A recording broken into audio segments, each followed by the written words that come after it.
The main man in this whole story, the dude we're following, is Gizin. And Param? Well, Param's got a a serious reputation as a completely bonkers, out of control, wild-ass sword master. This dude's a freakin' shut in, holed up in his room, gone totally loco in the cabeza. And get this, the cherry on top, he's the good-for-nothing, absolutely useless, oldest son of Count Param. Yeah, that Param, loaded with fancy schmancy titles. All that highfalutin jazz. You're probably thinking, this dude's just another spoiled rich kid, right? Nah, man, wrong. That ain't the case. Not anymore. And his opponent? He's finding that out the hard way. Getting a serious reality check. This bearded, grumpy-looking bastard can barely believe his eyes. He's getting absolutely wrecked. His ass handed to him by this so-called useless son of a.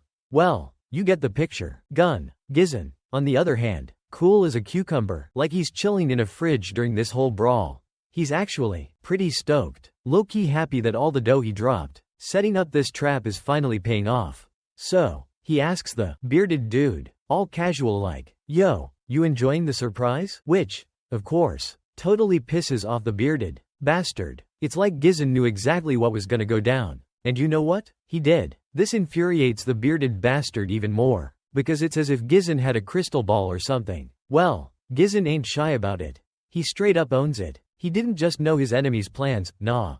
Man, he knew everything from the jump.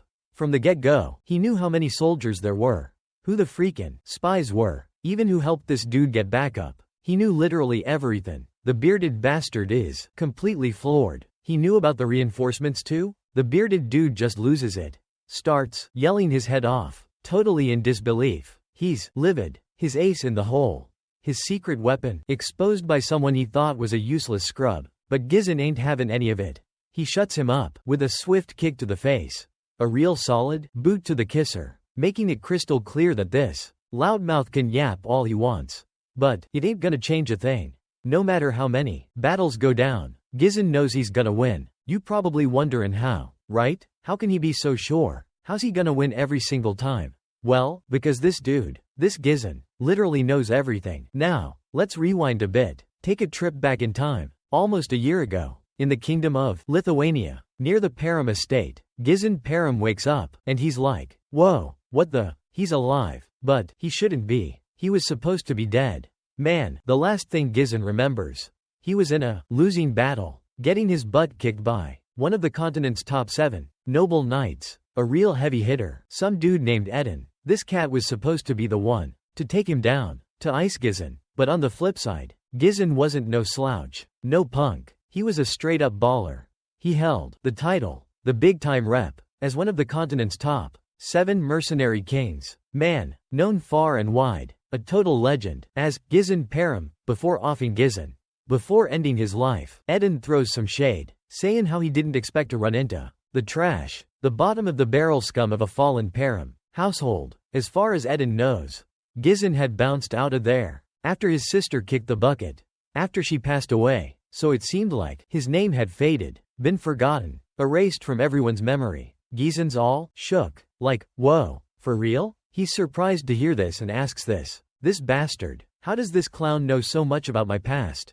Eden claims he's been in the know for a minute, that he'd been working his tail off, bustin' his hump to track Gizin down because he was one of them, part of the crew, someone who was rollin' with, working alongside the Delini household, those guys, to bring the Param family to its knees, to totally wreck them. Hearing that, one of them, line, totally throws our boy off, catches him completely off guard, 'cause that means it wasn't just the Delini crew behind the downfall, the destruction of his family. There were other players involved, other people in on it, and now, get this, one of them was standing right in front of him, right there. That's when all that disdain, that hate, and that thirst for revenge went through the roof, skyrocketed, and right then and there, Eden takes his head clean off, slices it right off. But when our boy wakes up, when he comes to, he finds himself in one piece, totally fine, even though his head got chopped off, decapitated. He ain't got a single scratch, not a mark on him.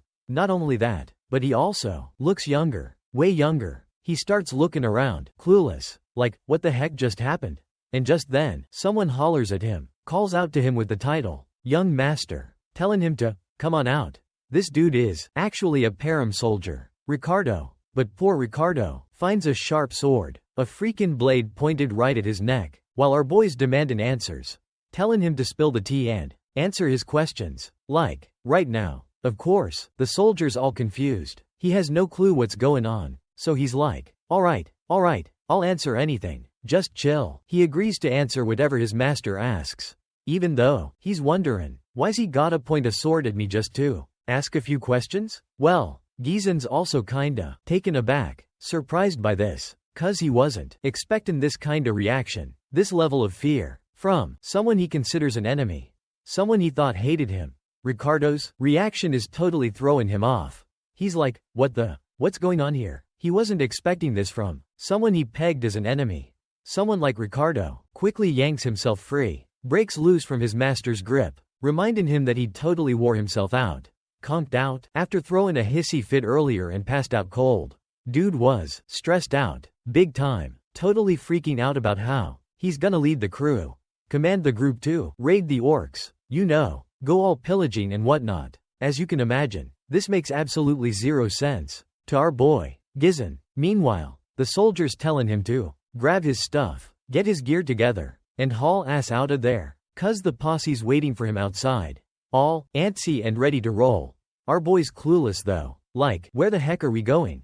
Then Ricardo spills the beans. They're heading to the Param estate. That's right, his family's crib. The mention of his family name totally throws him for a loop.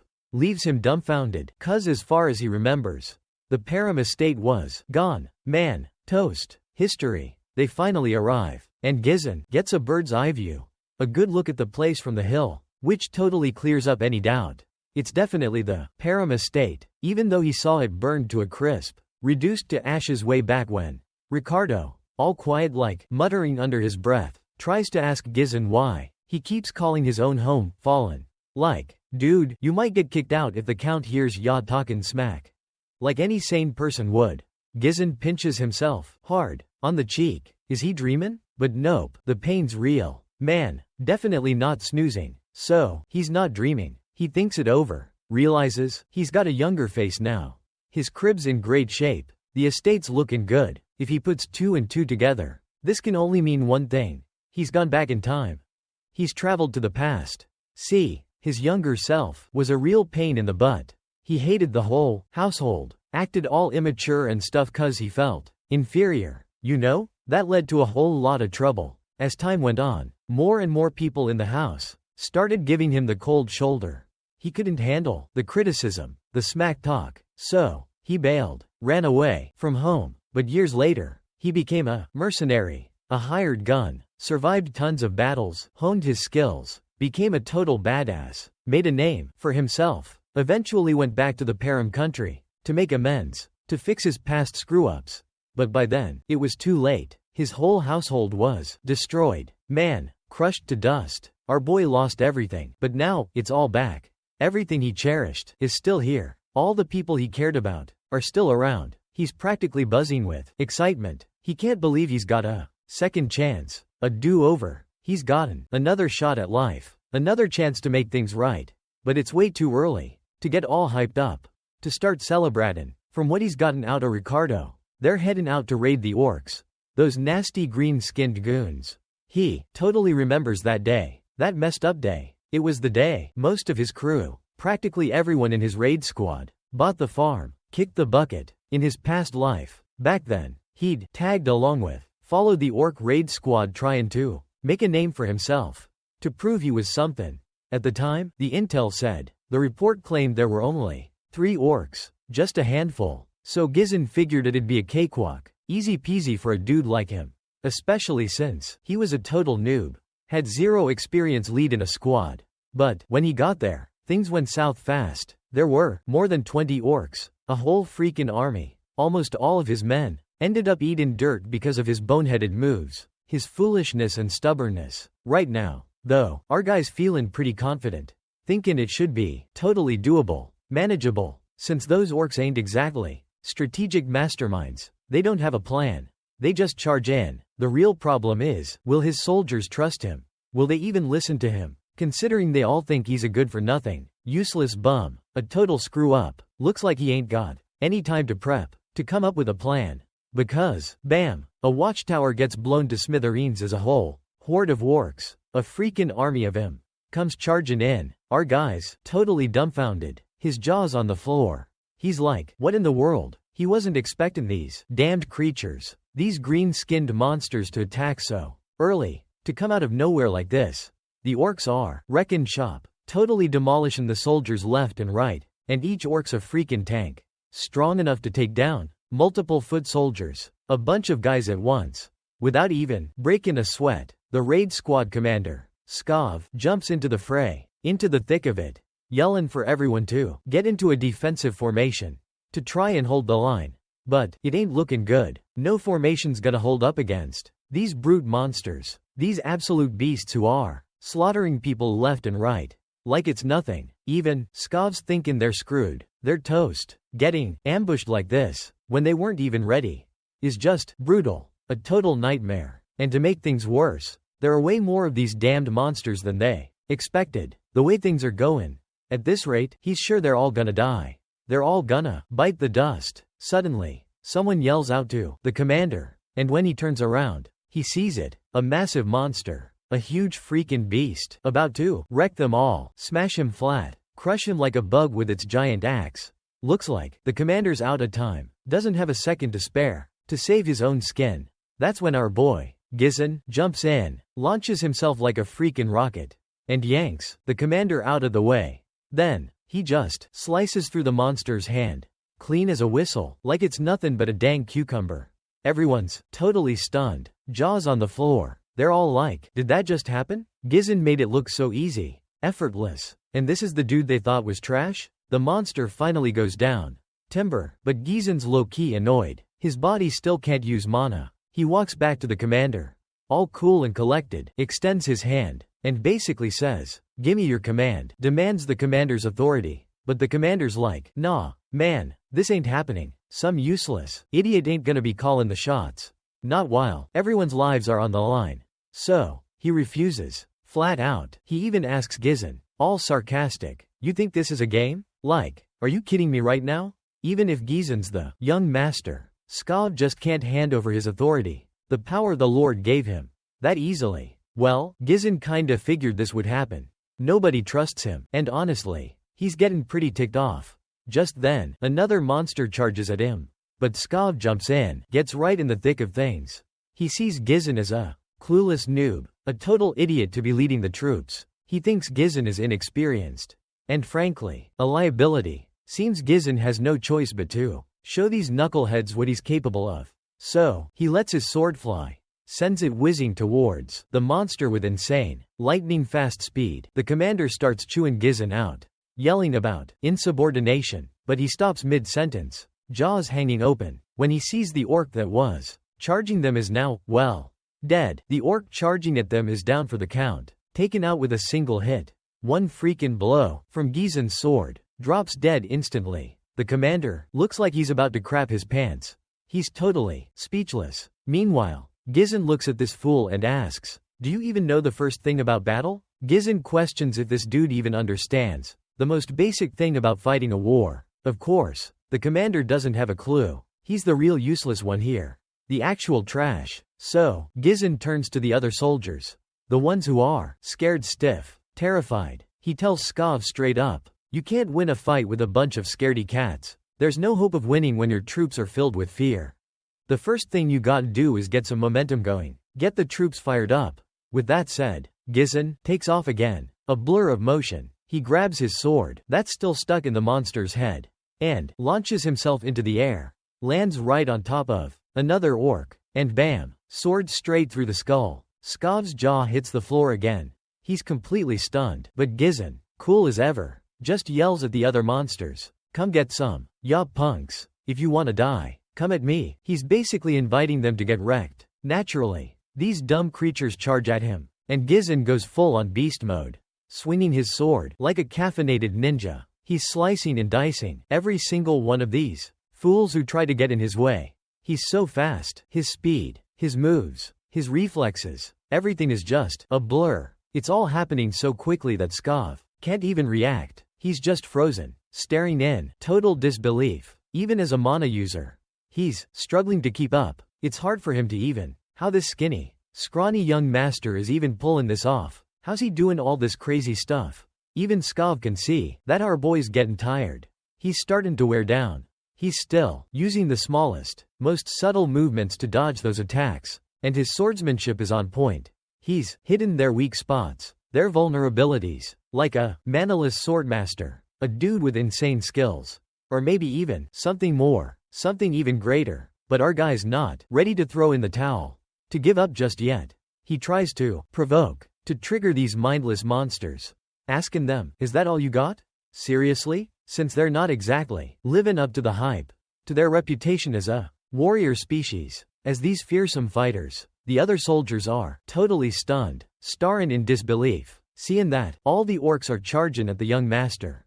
All at once, everyone's yelling to their commander, to Skov, like, what do we do now? What's the plan? But this dude's too chicken, too cowardly to show even a fraction of the courage our boy's displaying. He's still tripping over the fact that our boy, that Gizon, just ran straight into a whole group of orcs and got their attention, made them chase him. He just doesn't get it. He can't understand why Gizon's running now, and why he's heading straight for the edge of a cliff. It doesn't take him long to figure out that Gizon's planning something big, that he's gonna try to send those orcs flying off the cliff, to make them plummet to their deaths. Thinking fast, Skov orders his troops, shield wall. Now, they raise their shields, getting ready to back up the young master, to follow his lead. Meanwhile, the orcs are right behind our boy, hot on his heels. He's pretty sure Skov, being a skilled commander, will catch on, will figure out his plan. He'd love to slice and dice all those orcs himself.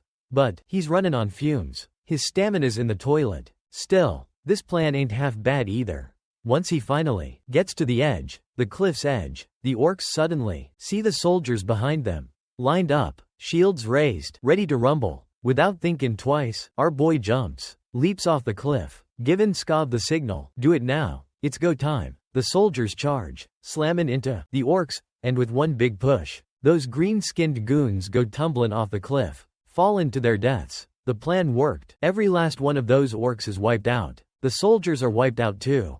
But they're alive, just exhausted. Skov's totally speechless, though, when he sees our boy. He's still alive, hanging onto the cliffside, his sword jammed into the rock. Even though he's hanging on for dear life, there's not a trace of fear on his face.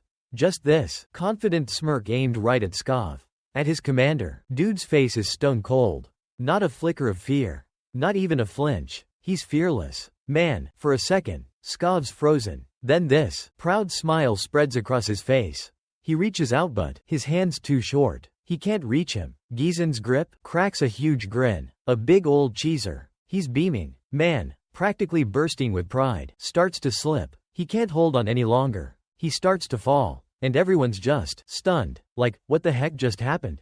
As Gizon falls, everything goes dark. He's fadden out of consciousness. He starts hearing his sister's voice, seeing flashes of memories. He's so confused. Like, what is going on? Then, his sister grabs his hand, pulls him out of the darkness. He wakes up, jolts awake, finds himself in bed, and the first thing he thinks is, just then, his sister snatches his hand, pulls him close, and in that instant, how did I get here? Next thing he knows, bam, he's in his bunk, waking up. First thing that hits him, what just happened? Even breathing feels like a chore. But he fights through the pain, tries to sit up, and boy, his whole body's on fire. Hurtin' like a son of a bitch from just trying to move a muscle. He ends up curled up in a ball, whimpering like a kicked puppy. Every bone in his body aches, screaming at him. It's gotta be from pushing himself past his limits, going balls to the wall. You know, really, redlining it. But hey, at least the pain's proof he ain't pushing up daisies. That he's still among the living. And right then, as if on cue, a maid waltzes in, looking all giddy and bright-eyed, like she won the lottery. Seeing her master ain't talking a dirt nap. It doesn't take our man Gizon 2 seconds to recognize her as Belinda.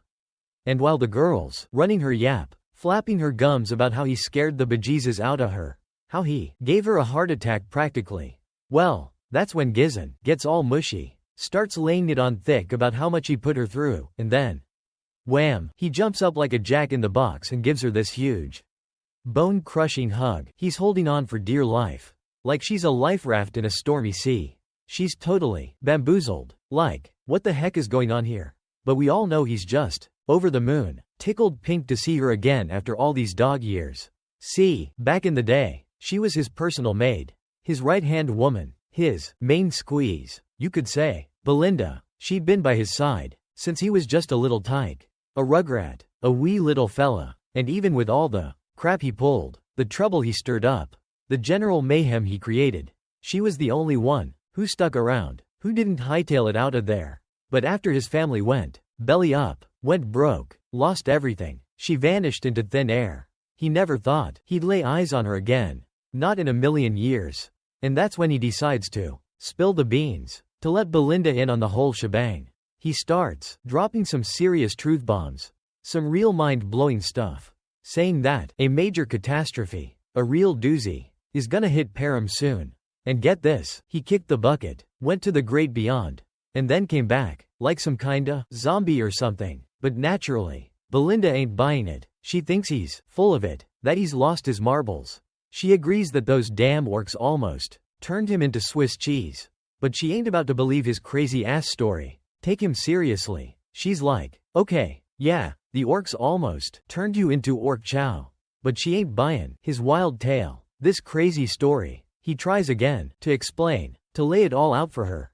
But she just starts ripping into him, scolding him for his boneheaded, reckless moves. Finally, he throws in the towel, 'cause she's clearly not gonna believe a word he says. Anyway, she brings up the upcoming festival. Something he might have totally spaced on if he was actually injured. The mention of the festival totally throws our boy off guard, catches him completely by surprise. Seeing his clueless expression, the lady decides to remind him that Lady Alina's been looking forward to going to the festival with him, been counting down the days. It'd be a perfect opportunity for the two siblings to reconnect, to get close again. Finally, it clicks for Gizon. He remembers, oh yeah, there was always a festival around this time, and in my past life, I never had time to enjoy it.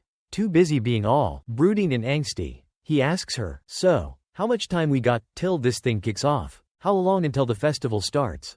She tells him, well, seeing as it's next week, you got about a week left. Buddy, the fact that he even remembers this seemingly random festival is 'cause something major went down. A real bad tragedy happened that day, something that messed him up, haunted him for the rest of his life. Apparently, on the day of the festival, speak of the devil, man, his sister waltzes right into the room, and our guy, he bolts, like a shot, to give her a big ol' hug, quick as a bunny, too. The young lady, she's all confused as hell, like, what the heck, totally bewildered by this out of nowhere passionate embrace, coming from her brother, no less, out of the blue. Bam, just like that, she starts turning all shades of red, blushing like crazy, and asks him, is this some kinda joke? You messin' with me? But, little does she know, his brotherly love, man, it's the real deal, genuine as a gold brick, sincere, you know, but he's clinging on tight. So the lady herself, she ain't having it. She yanks him right out of her grip, breaks free from that hug. This leaves Gizon's wimpy, scrawny body kinda stumbling around for a sec, 'cause his sister, damn, she's got some serious, superhuman strength going on. Seems like Elena and him, they ain't exactly BFFs. They don't get along 'cause she straight up lays it down, no holding back, makes it crystal clear she's only there to see his sorry butt 'cause Belinda invited her. Apparently, these two siblings, they got a relationship that's about as warm as a freezer. And Elena, she vividly remembers that time he totally dissed her, insulted her, big time. Of course, Gizon's kinda clueless about exactly when he threw shade at her. But now that he's thinking back, jogging his memory, he realizes, yeah, he wasn't exactly buddy-buddy with Elena in his past life. Let's be real, let's keep it 100. He was a straight-up, grade A, certified piece of garbage, trash, the absolute worst. So, out of nowhere, he throws out a freaking apology, which totally blindsides both ladies, catches them completely off guard. Like, whoa, what just happened? Gizon owning up to his screw-ups? Admitting he messed up? That's unheard of. Man, totally unprecedented, like seeing a unicorn riding a bicycle. Naturally, they figure he must have gotten his bell rung, smacked around real good by those orcs. Yeah, they think he got a serious case of brain damage. But, Hold up, my man Gizzen shuts that down real quick. Nips that in the bud. Saying, nah, he actually schooled them. Got him good, right then and there. But just as he's bragging, bam, pain shoots through him like a lightning bolt. He doubles over, clutching his gut, and this gives Elena, yeah, that girl, the perfect opening, the golden opportunity to roast him, totally clown on him, rub it in his face. 'Cause let's be honest, it's pretty darn clear who really kicked whose butt. But even though her digs might seem kinda harsh, a little bit brutal, you know, they ain't really meant to be insults. Not even close. In fact, Gizzen's actually feeling all warm and fuzzy inside, touched by their true colors. He cracks a smile, grins like a Cheshire cat, thinking, yep, these are my peeps, just like I remember. He's all nostalgic and stuff. He can't help but wonder why the old him, you know, that long-winded song, wasted so much darn time on pointless junk, totally useless stuff. See, during the festival next week, Gizzen straight up blew off Elena's invite to go together. Gave her a bogus excuse, saying that whole raid squad debacle had him all messed up. Totally bummed out. And that was the final straw, the last nail in the coffin. That messed everything up the last time he laid eyes on her. And get this, after that, Elena's body, man, it was found totally shredded, ripped to pieces, along with her crew, her bodyguards, all of him, gone. And even to this day, Gizzen's got major regrets, you know, eating him up inside for not being there with her when it all went down. Suddenly, bam, a knock at the door, snaps him out of their little moment. It's a whole posse of knights, decked out in full gear.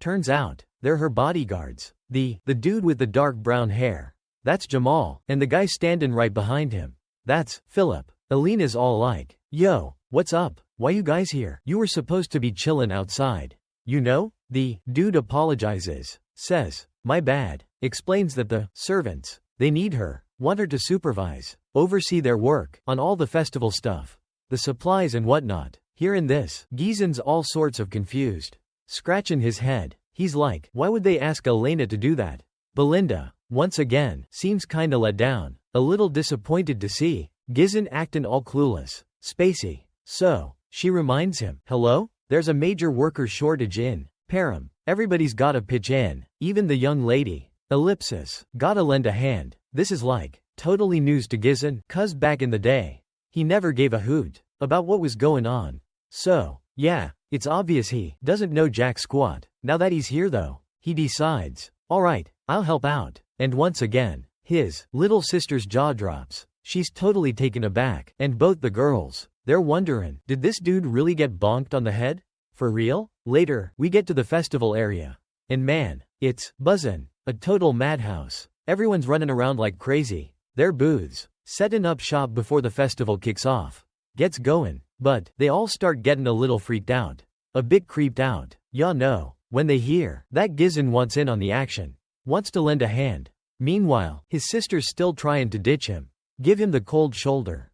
Asking, how can we handle someone who genuinely wants to help? Like, seriously, how can we deal with this do-gooder? She's all like, the best way he can help is to get lost, scram, stay outta our hair, and definitely outta trouble. But Gizzen's not about to let her go it alone. No way, he's got her back, no matter what. Her body was found near the slums, the skids, way out in the boonies, far from the festival grounds. Somebody must have lured her out there, tricked her, or straight up dragged her out there against her will, to prevent a repeat performance. Another tragedy. He needs to get the lowdown on the castle, learn the ins and outs, every nook and cranny. Just then, a knight comes bursting in, out of breath, yellin' for Gizzen. It's that knight everyone calls Old Man Fergus. Yeah, that dude. He's practically hyperventilating, but he doesn't even pause to catch his breath. He launches into this whole spiel about how worried sick he was when he heard about the whole orc incident.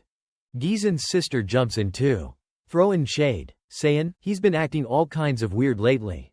Totally off his rocker, she suggests, all sweet and innocent like, that maybe Fergus should drag him back home. Get him out of there. Looks like Gizzen's got no choice. He's gotta cave in, give in to the pressure. He tells the old man to escort him to that abandoned training ground. The one that nobody uses anymore, way out in the back of the castle. Old Man Fergus is kinda puzzled, scratches his head, and asks, why there, of all places? He's all curious and intrigued. What's the deal with that place? Gizzen just says, straight up, I wanna train. Man, the big dude with the stash. He's kinda scratching his head. Like, what's this kid up to?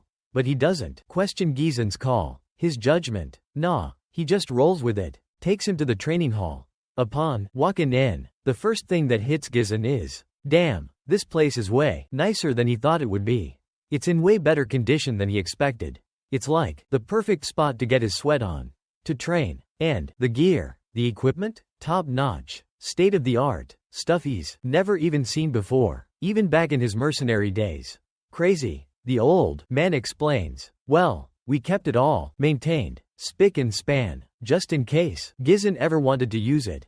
You know, the old man, he always believed, deep down, that Gizzen would snap out of it, recover from whatever was messin' with his head, all the mental struggles he'd been going through. Seeing how much the old man cares, how concerned he is, our boy starts thinking, reflecting on how much the old man tried to help him all along, always had his back. He had absolutely no clue, zero, about any of this, and now he feels kinda bad, bummed out, for not realizing it sooner. So he gives the old man a pat on the shoulder, a reassuring tap, and says, don't worry, man, dying totally sucks, it's the worst, so I plan on sticking around for a while. You know, living a long life. As usual, the old man's all confused. He's like, what's he talking about? Life and death? Has he? But Gizzen just shrugs it off, plays it cool, casually saying, yeah, man, I died, came back to life, no biggie. But of course, the old man thinks it's a load of BS, nonsense. Anyway, Gizzen decides, it's time to get down to business. To start training, he dismisses the old man, tells him, alright, you're good, you can go. Seeing Fergus being so respectful, treating him with such deference. Gizzen thinks about how he used to treat everyone around him like they were dirt, his enemies. But looking back now, he realizes, man, I was just a short-sighted jerk. Whatever the case may be, Gizzen gets back to the main thing. The gotta do with his past life. With what went down way back when. He's heard whispers, like, that's some bigwig, some lord from a neighboring territory, was the one behind Alina's death. Yeah, that's the gist of it.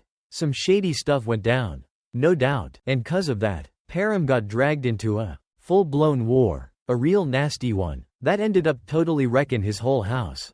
Brought the whole damn thing crashing down. Elena kicking the bucket was basically the starting pistol. The trigger that set off the whole chain reaction. The downfall of his entire fam. So, he gotta fix things. Set things right. Ya dig? Gotta make amends for what happened. First things first, gotta get himself into shape. Buff up, you know, gotta hit the gym, get swole. Sucks that he's on the clock. Doesn't have a whole lot of time. But, he's pretty damn sure he can at least wrangle his mana.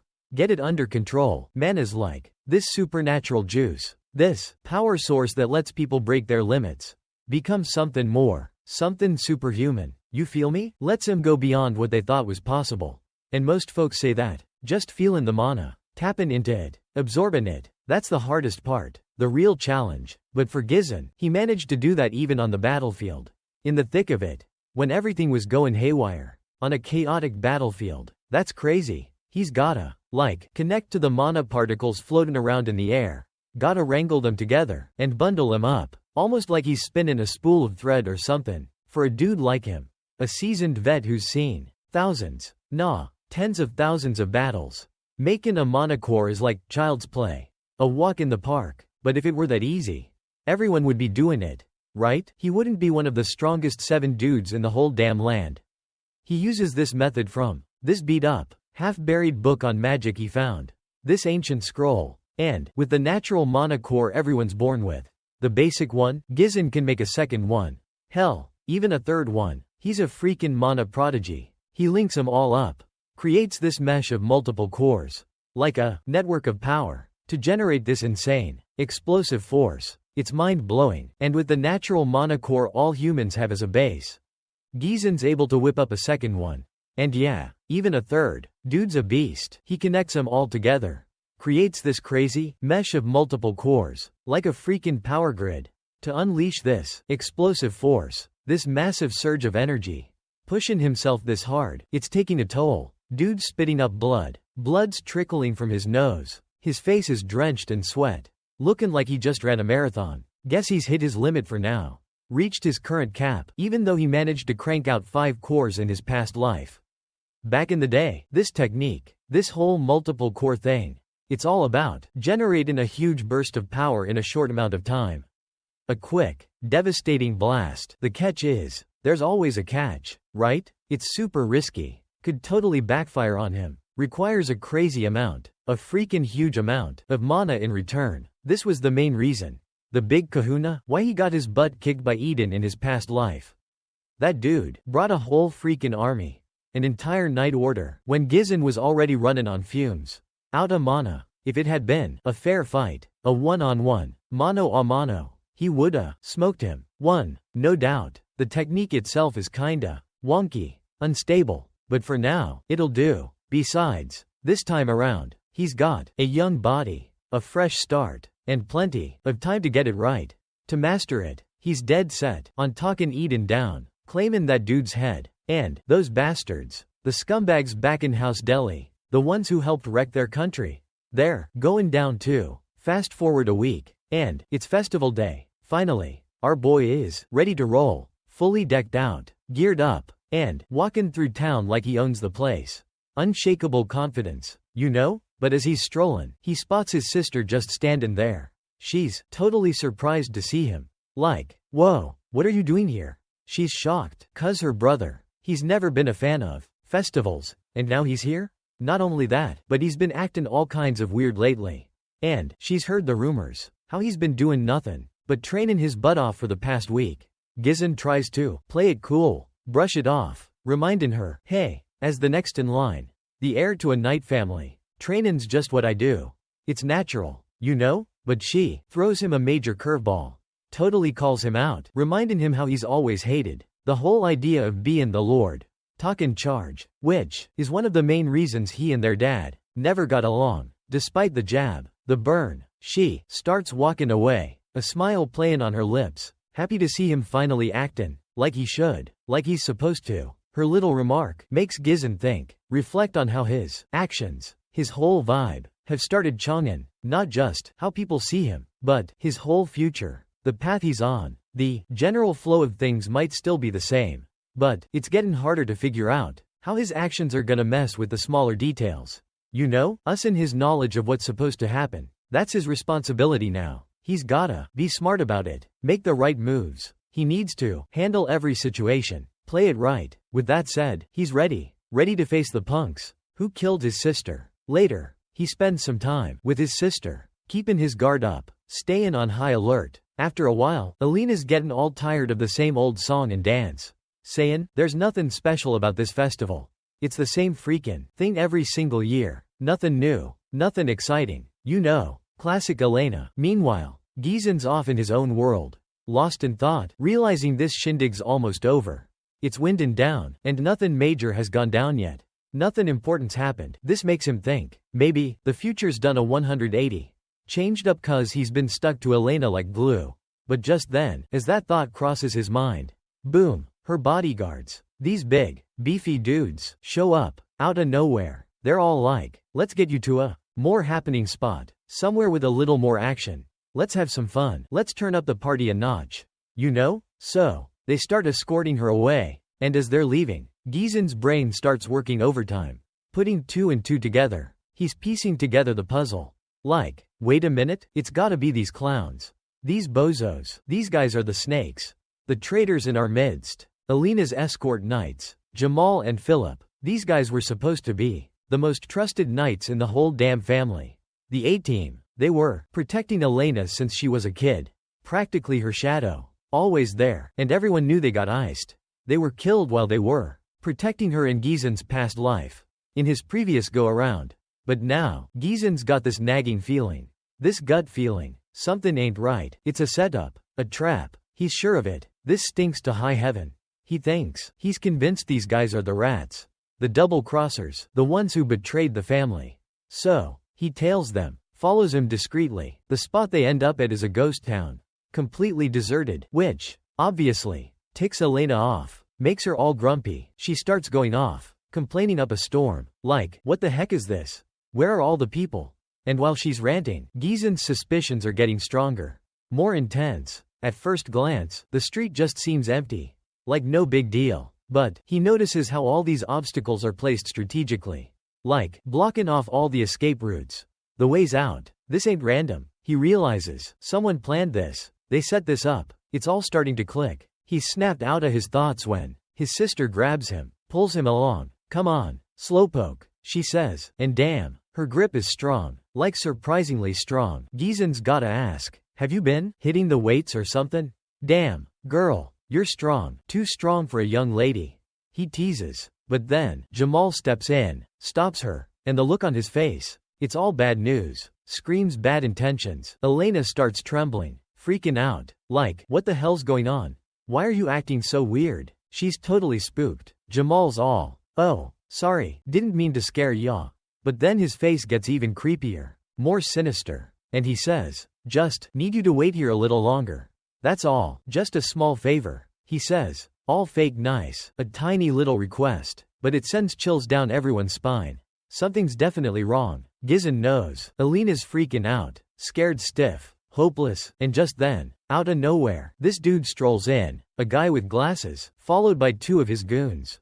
His muscle, the guy's name is Frank, and he's all smug, pleased as punch, to see how well Jamal pulled off the plan. He then asks Jamal, yo, who's this chump? What's he doing here? 'Cause he doesn't remember inviting this joker to the party. Jamal's like, relax, boss, I got this. I'll take care of this punk. Don't even sweat it. You don't even gotta pay me extra. He explains that Gizen was dumb enough, foolish enough, to follow his sister, without realizing he was walking straight into a death trap, his own grave. Finally, Gizen speaks up. First thing he asks this scumbag, this lowlife, is, how you gonna get away with this? Huh? Betraying the Param family? The bastard just laughs, snickers, like it's nothing, no fear. Man, claims, all I gotta do is skip town. Bounce outta here, go to some far-off place. Disappear. Besides, I'm sick of this dump. This poverty-stricken place. This land that's already been trashed by barbarians. He's all like, it's not just me. Man, plenty of people wanna leave Param too. But, before he can finish running his yap, Gizen shuts him up, permanently. Instead of words, blood starts pouring from his mouth. It's a gruesome sight, enough to shock everyone there. As the traitor drops to the ground, split in two, Gizen looks down at him, fuming. He tells this fool, even if people want to leave, they don't betray us. They don't turn their backs.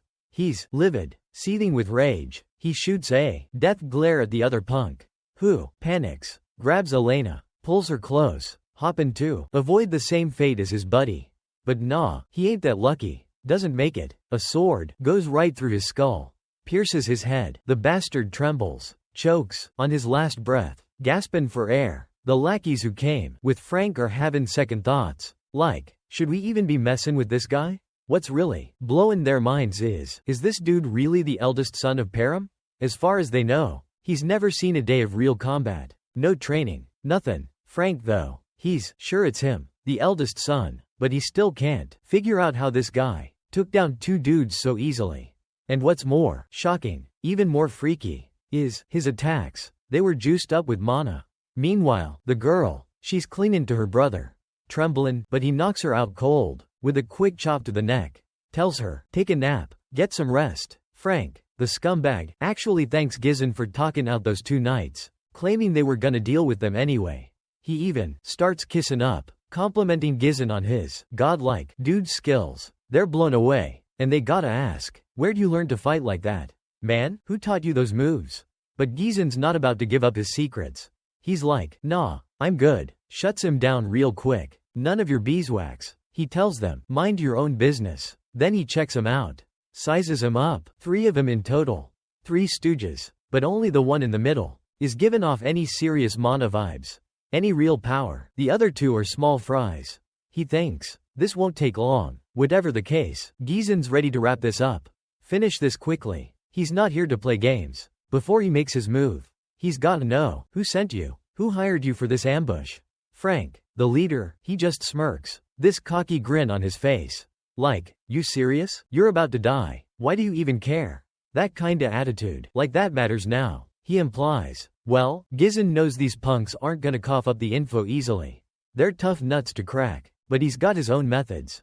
His own ways of persuading them. We'll see about that, he thinks. One of the goons. He's all like, let's just off him. Take his head. But the boss, Frank, he shuts that down real quick. No, he says, I want him alive. I got other plans for this guy. Sinister stuff. He's gonna break him, torture him, snap every bone in his body, until he's nothing but a whimpering mess.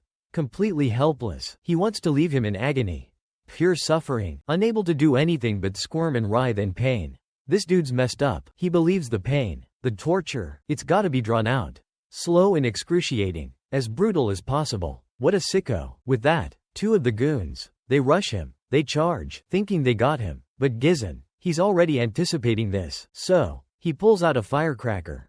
A freaking firecracker, and tosses it at them. This totally unexpected move, it throws one of the lackeys off, startles him for a split second. Like, what the? He's confused. Why would he use a firecracker in a fight?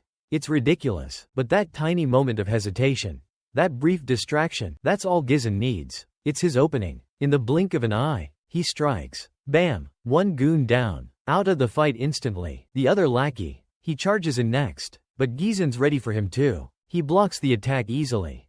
Like it's nothing. Disarms the dude. Snatches the sword right out of his hands.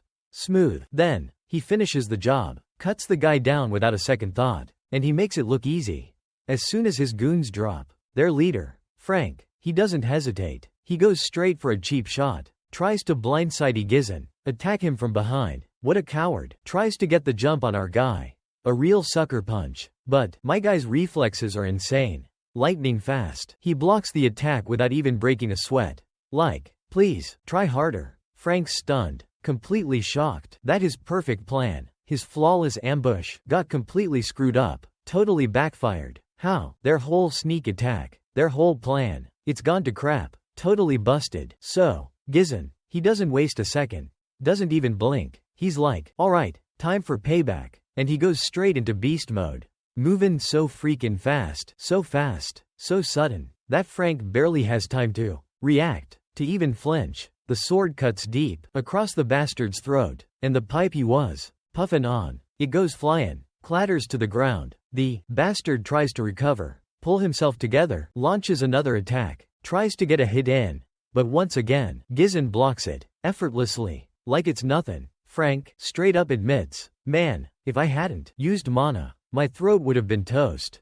Completely sliced. Even Gizzen's kinda impressed, thinking, damn, this dude focused all his mana around his neck to lessen the blow, to reduce the damage. It's crazy how he managed to pull that off.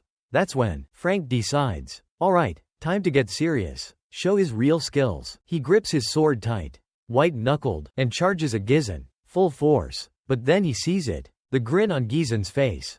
That smirk throws him off, catches him off guard. It's like, Gizzen was waiting for this, wanted this to happen. And that's when, bam, Gizzen overpowers him, lands a solid kick, right in the kisser, straight to his face. Frank manages to stay on his feet, instead of falling on his butt. He smirks, like, with my mana levels, that ain't gonna do squat. But then, he's proven dead wrong, 'cause suddenly, he starts coughing up blood. A whole lot of it. Frank's face is all twisted up.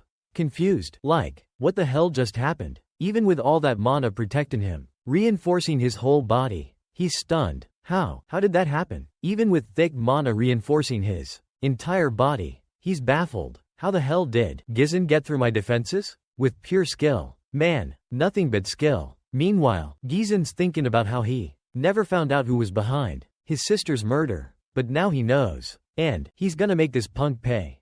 Big time. He warns Frank, get ready, pal. It's about to get ugly. With that, Gizzen activates his third core. The bastard just stares, eyes wide, like, no way. But he doesn't have time to process it, 'cause Gizzen's already on him. The two clash, swords clangin', movin' so fast, all you can see are blurs. The trails left by their blades. Frank's going all out, giving it everything he's got, but he can't keep up. He's fallen behind, his hands are getting numb. And, no matter how much mana he pumps in, it ain't enough. His sword starts to, the sheer force of it. He's like, what in the world? I've never seen anything like this. He's never heard of a technique that can amplify mana so explosively, like a freaking bomb, let alone with this level of pinpoint accuracy. This precision, it's insane. It's like Gizzen's transformed. become a whole different person. And that different person, that beast, lands a devastating blow that opens up a nasty gash on Frank's body.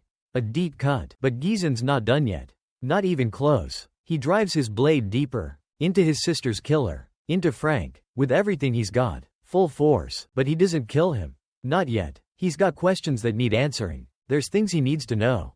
Burning questions. Through gritted teeth, he growls. Who ordered the hit? Who wanted Elena dead? He demands answers. But it looks like this scumbag ain't gonna give him up easily. Frank, the weasel, he pulls out these hidden daggers.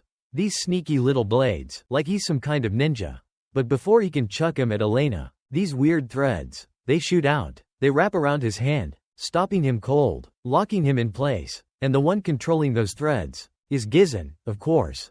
Nice try, pal, he says. Gizen's giving him one last chance. One more opportunity to come clean. Tell me everything, he says. And I might just let you live, if you answer my questions. If you cooperate, I'll put my sword away. He's making a deal, but Frank's mind, it's blown again, completely short-circuiting. He realizes, those threads, they're made of mana. How the hell? He's freaking out. That's impossible. He can't believe what he's seeing. Meanwhile, Gizen's thinking, a guy like this, he knows how to patch himself up. How to heal. He's a pro. He's resourceful. But, it won't matter. Not if Gizen destroys his mana core. His source of power, that'll cripple him for good. He thinks. So, without hesitation, Gizen channels his magic, focuses his energy, pours it into the sword that's already impaled Frank. This is gonna hurt. He knows. Frank screams in agony as he feels his mana core shattering, breaking apart. This is a seriously dangerous move. A high-risk maneuver. One wrong move, one slip-up, and the backlash could trigger a massive explosion. A catastrophic backflow of mana that could level the whole area. It's like Gizen's playing with fire. Like he's trying to self-destruct. But, Gizen's no amateur. He's a master of this. He knows what he's doing. He can handle it. He's got the skill, the control, to pull this off. My guy isn't some unskilled newbie. He's a seasoned pro. He can handle this. No sweat. Even Frank, even this long-haired bastard can see that. Gizen's not bluffing. He's not playing around. This is the real deal. The way things are going, Frank knows he's toast. He's done for. He's as good as dead. When he looks into Gizen's eyes, all he sees is death. A grim reaper staring back at him. It's terrifying. So, Frank finally decides to get smart. To be a little bit wise. For once in his miserable life. He knows he's gotta talk. He's gotta cooperate. Finally cracks. Spills the beans. And squeals the name of Count Desmond. The real mastermind. The puppet master behind these assassination orders. He confesses. Admits that this whole thing was a setup. A pretext to start a war. To go to war with the Param and Degard families. Seems like Gizen's not a fan of this Desmond dude. 'Cause in his past life, this kinda shady underground work was handled by families allied with the ducal houses. And if he's right, he's pretty sure it's Duke Delini who orchestrated this whole mess. Anyway, bottom line is, this four-eyed freak was here to kill his sister. So, Gizen's gonna make sure this bastard goes down too. Gotta get his revenge for his past life. Frank's shocked. Can't believe it. He thinks Gizen's backing down, going back on his word.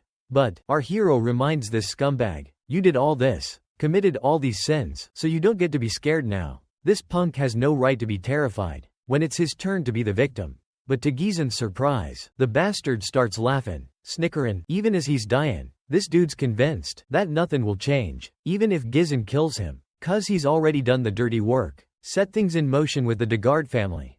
He's all, Param's finished, man, doomed because of the war. He makes it clear that Param will be destroyed, will perish because of the war, no matter what. Gizen quickly claps his hand over this fool's filthy mouth to shut him up. He lets this clown in on a little secret. I died and came back to life. So I'm not about to let history repeat itself. Not this time. Those were the last words Frank ever heard. Before Gizen cranked up his mana core, started the shattering process. The mana inside comes rushing back, and Gizen sends it skyward, making it explode with a huge bang, like some kinda twisted firework. Gizen's wiped out too, out of breath, but at least all the bad guys are taken care of. He then looks over at his unconscious sister, who seems to be safe and sound, sleeping peacefully. He closes his eyes for a sec to relax, and a mouthful of blood comes spilling out. He doubles over in pain. He's thinking, man, back in the day, when I was the mercenary king, blowing up 3 cores at once was nothing. A piece of cake. But this weak body he's in now, it's holding him back, cramping his style. It's limiting his true potential. But that ain't gonna stop him. This ain't enough to make him back down. Not a chance. He books it, hauls ass to a nearby house, finds a dead body inside. Now, in his past life, the authorities, the officials, they found another body at this spot. Besides Elena, another victim, another casualty. And according to what that weasel Frank said, this body belongs to Degard's son, the kid of that Degard fella. So, there's another dead body here too, one of the escort knights. The guy who got killed protecting Elena. This is how, in Gizen's past life, the Param family came to the conclusion that the Degard family were the ones behind Elena's assassination. It was all circumstantial evidence. They jumped to conclusions, pointed fingers at the Degards. They were the prime suspects in Elena's murder. The moment these bodies were discovered, boom, all-out war. Everything went to hell. So, Gizen's gotta clean up the mess, destroy the evidence. He torches the whole house, sets the whole place ablaze. No loose ends, no trace. He grabs his sister, and they get out of there, disappear into the night. But then, we see this shady dude, this guy in a weird cap, lurking in the shadows, watching Gizen, keeping tabs on him. Creepy. Later, this cap guy, he shows up at this secret meeting, this council of all these shadowy figures, these powerful people, the ones pulling the strings behind the scenes. And he reports, mission failed, we screwed up. Needless to say, the big shots are pissed. They're not happy campers. What the hell happened? The hooded guy, he tries to explain. It was Gizen Param. That name. It stops them in their tracks. Gizen Param? They're surprised. How could that be? They're like, that useless punk from the north. That good for nothing. How could he pull this off? One of the bigwigs, he chimes in, as far as I know, Gizen Param's a nobody. A complete waste of space. A useless piece of. He can't believe it. He's questioning the report. Like, are you sure? Are you using him as an excuse for your failure?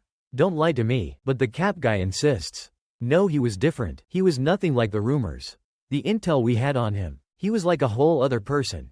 A completely different animal. The way Gizen handled everything. So smoothly. So skillfully. With such finesse. It was unnerving. He was like a completely different person. The cap guy tries to reassure them. Don't worry. I've already taken care of things with Degard. I've set the stage. So starting a war with them won't be a problem. We can still salvage this. He promises. Just give me another chance. He's begging for a second opportunity. A chance to redeem himself. But the big shot. He loses it. He's furious. Another chance? This setback. This screw up. It's cost us dearly. He's seething. This screw up. This failure. It's caused a major headache. A real mess. And everyone in the council's losing their minds.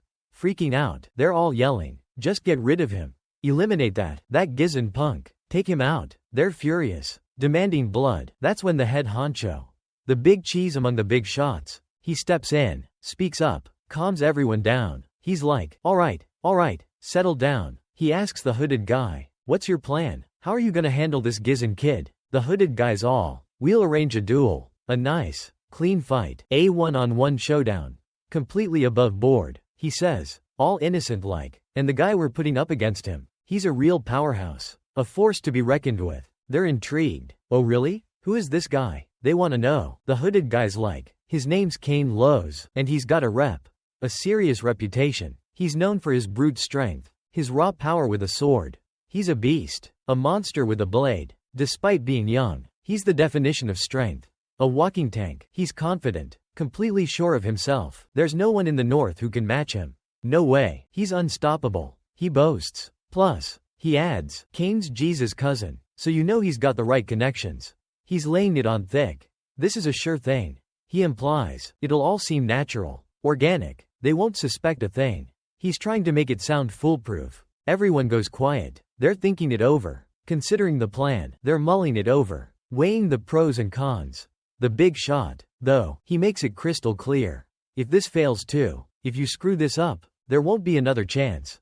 You're done. There's no room for error. The hooded guy, he's terrified. He's sweating bullets. I won't fail. He promises. I guarantee results this time. You can count on me. He's desperate to regain their trust. Cut to the Param Castle training grounds, where we see Fergus, the old butler dude. He's there to announce, "Chow time. Dinner's ready." He calls out to Gizan.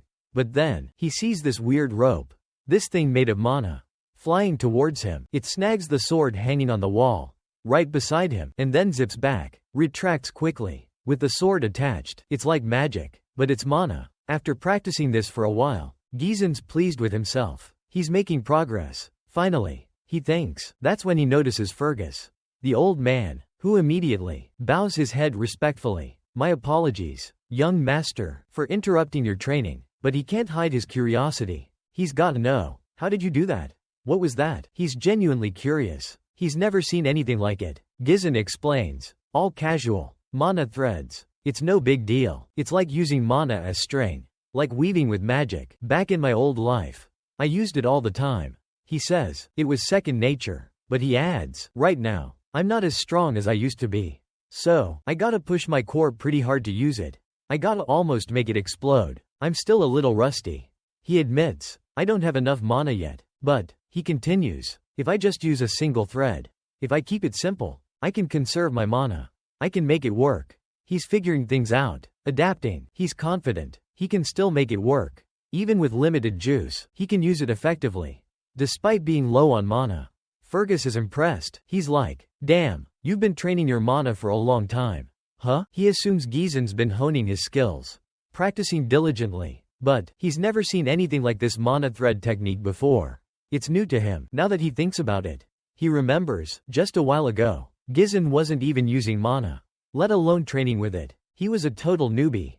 A mana scrub. So how did he suddenly come up with this crazy idea? It doesn't make sense. How did he figure out how to use mana like this? It's a mystery. Anyway, Fergus snaps out of it.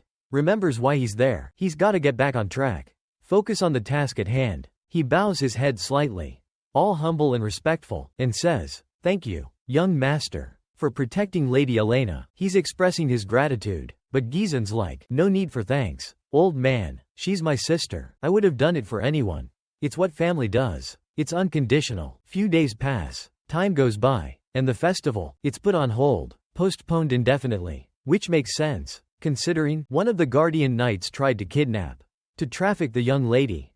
It's a scandal. We see Elena, and she's not happy. Not one bit. Her face is like thunder. She's got a real sourpuss expression. She's ticked off that no one believes her. When she says Gizan was the one who saved her, they think she's making it up. She asks her brother, why don't you tell them? Why don't you convince them it was you?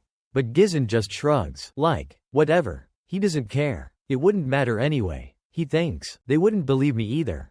He knows how it is. Elena's fuming. She's pissed. It was Jamal and Philip. She insists, those bastards were the ones who tried to.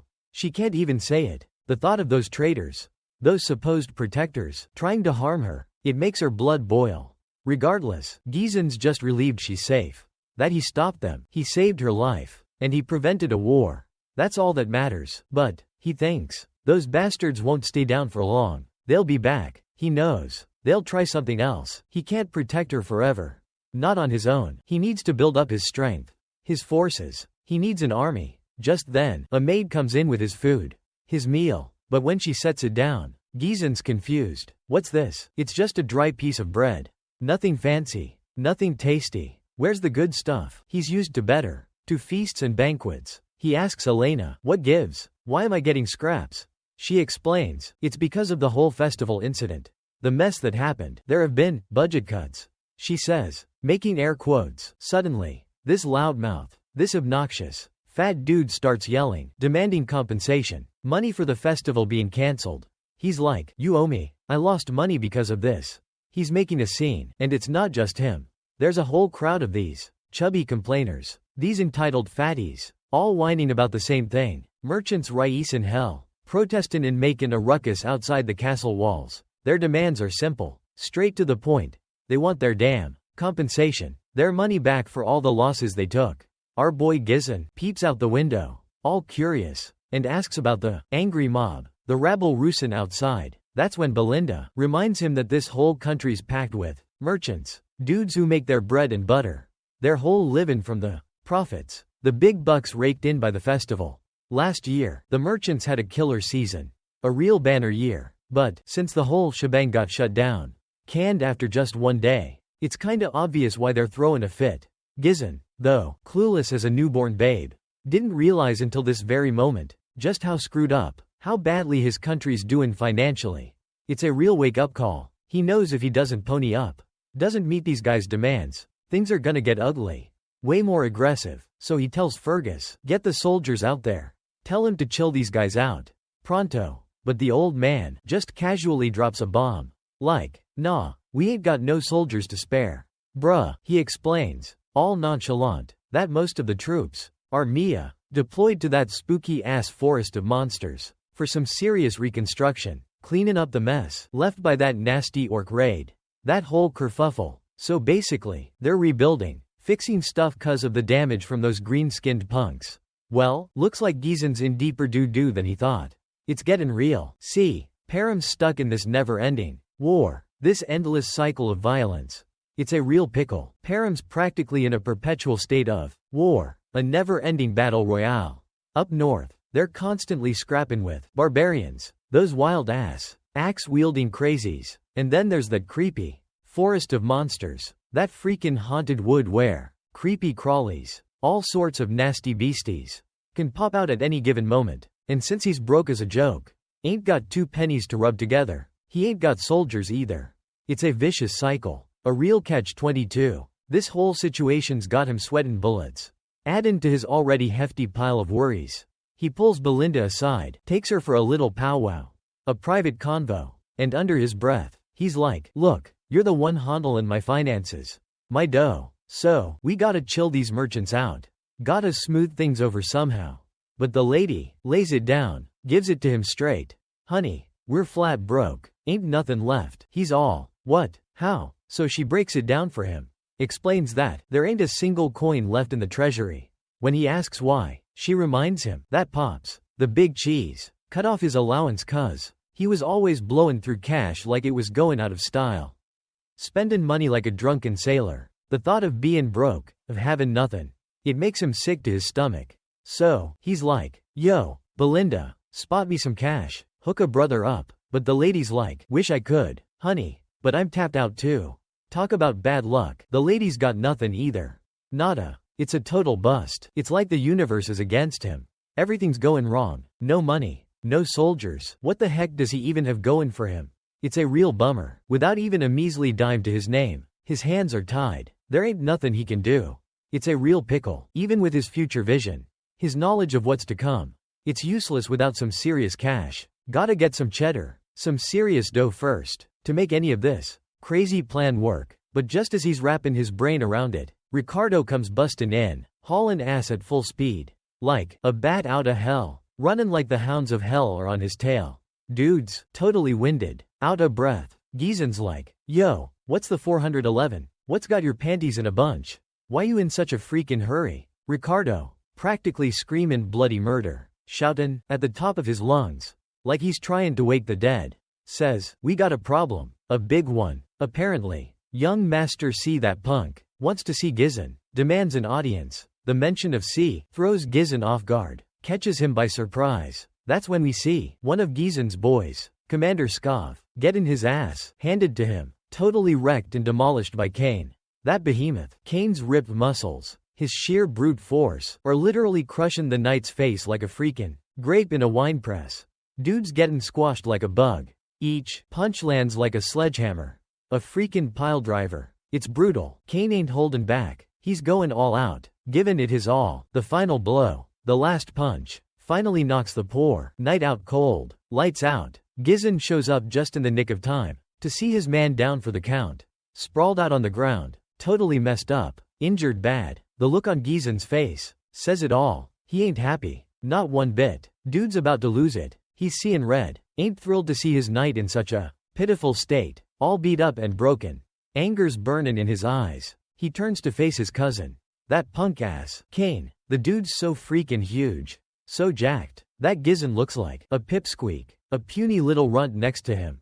The smile on that big guy's face. It's straight up creepy. Downright terrifying. And along with this muscle-bound goon, there's his escort knight, making it a 2-for-1 special on intimidation. See, this ain't just any random meathead. This is the heir of Lowes County, the place where House Param used to have an alliance. A partnership. This is Kane Lowe's, the dude who was both Gizen's only homie back in the day, and now his sworn enemy. Talk about complicated. This big dude strolls toward Gizen, all cocky, after smacking down his knight. But Gizen doesn't even flinch. He's got ice water in his veins.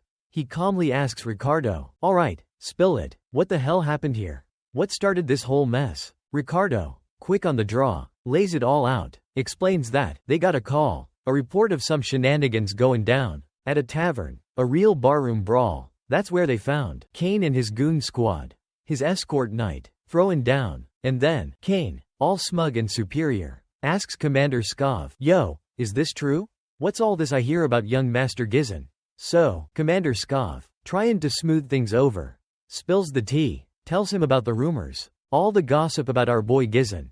But then, Kane grabs the commander by the face, clamps his hand over his mouth, 'cause he thinks the commander's feeding him a line. Lying to his face. Kane's thinking, this dude's full of it. Fuming that someone would dare lie to him, disrespect him like that. He's seething, thinking, I won't tolerate this crap. Not from some nobody. Especially not in front of the big cheese, Lowe's. And with that, Ricardo wraps up his flashback, his little trip down memory lane. But then, Kane's escort knight, that goon, pipes up. See, he thinks Ricardo's holding back, not telling the whole truth. So he decides to set the record straight, give his own version of events. According to him, Commander Skov, that loudmouth, was running his yap, saying that Gizen, who never even lifts a finger to train, somehow managed to take down a freaking orc, bare-knuckle brawl style, and then single-handedly dealt with those traitorous escort knights. Those backstabbers. That's why Skov got a beatdown. A serious smackdown. It was meant to be a lesson, a wake-up call for that blabbermouth. To teach him not to spread lies, to keep his trap shut.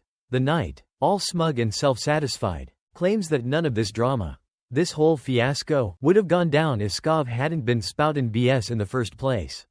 Gizen keeps his cool, doesn't say a word, but inside, his thoughts are a whirlwind. We see how much he despises Kane. How much bad blood there is between them. Turns out, back in the day, Kane used to be Gizen's underling, his subordinate, and every time that musclehead visited Param, he'd cause mayhem, a total shit show. Even after stirring up all that trouble, causing all sorts of problems, nobody could say boo to him. He was practically untouchable, protected, since he was part of the Lowe's clan, one of House Param's allies. Nobody dared to look down on Kane. Not like Gizen, who always felt like he was playing second fiddle, always had a serious inferiority complex. Meanwhile, Kane's swagger, his confidence and that I don't give a damn attitude were seen as traits of a true leader, qualities of a worthy heir. That's why our boy Gizen always got the short end of the stick, always got criticized more. Now, let's see what's going on in that thick skull of Kane's. This arrogant jerk, this pompous ass, is actually surprised by how much chill Gizen's got, how much patience he's showing. He's thinking, normally, with this much ribbing, this much provocation, he'd have come at me, swinging for the fences. We then flash back to a little while back, over in Lowe's County, where Kane got a hit put out on Gizen, a freaking order to kill him. And the guy who gave the order, the one pulling the strings, was that same shady hooded figure, the dude who got chewed out, reamed out by his bosses for botching his last mission, for screwing the pooch. This hooded dude promises Kane that if he pulls this off, if he iced Gizen, the esteemed one, whoever that is, would have the Lowe's family's back, would support them. Kane's all like, piece of cake, I can squash that Gizen punk like a bug. He's confident he can easily take down Gizen, that weak little twerp. But what's got him thinking is that Gizen's also an heir, a blue blood, so he's not sure how to waste him, how to eliminate him without causing a whole bunch of problems. A real diplomatic incident. The hooded dude's like, no sweat, we'll just set the stage, make it look like an accident. He suggests they could trick Gizen into a duel. You know, make it look like a friendly spar. Then, oops, a tragic accident happens. Just a really unfortunate turn of events. He says, all sly and sinister. A little squabble, a trivial beef between a couple of heirs. The hooded dude also promises to back Kane up, to have his back by going undercover, disguising himself as an escort knight to make sure everything goes according to plan, to orchestrate the whole thing. So basically, no need to sweat it. It's all good. The thought of whacking his own cousin, of offing Gizzen, it intrigues Kane. It's like a twisted fantasy. And the bastard jumps at the chance, agrees without a second thought. Back in the present, Kane's trying to figure out why they want Gizzen gone. Why they're so hell-bent on eliminating him. He wonders if maybe Gizzen's changed, if he's become a threat. And that's why he's got a target on his back. But whatever the reason, Kane's gonna stick to the plan. To get under Gizzen's skin. To provoke him. He calls him out, all cocky. Like, yo, why you just standing there like a bump on a log?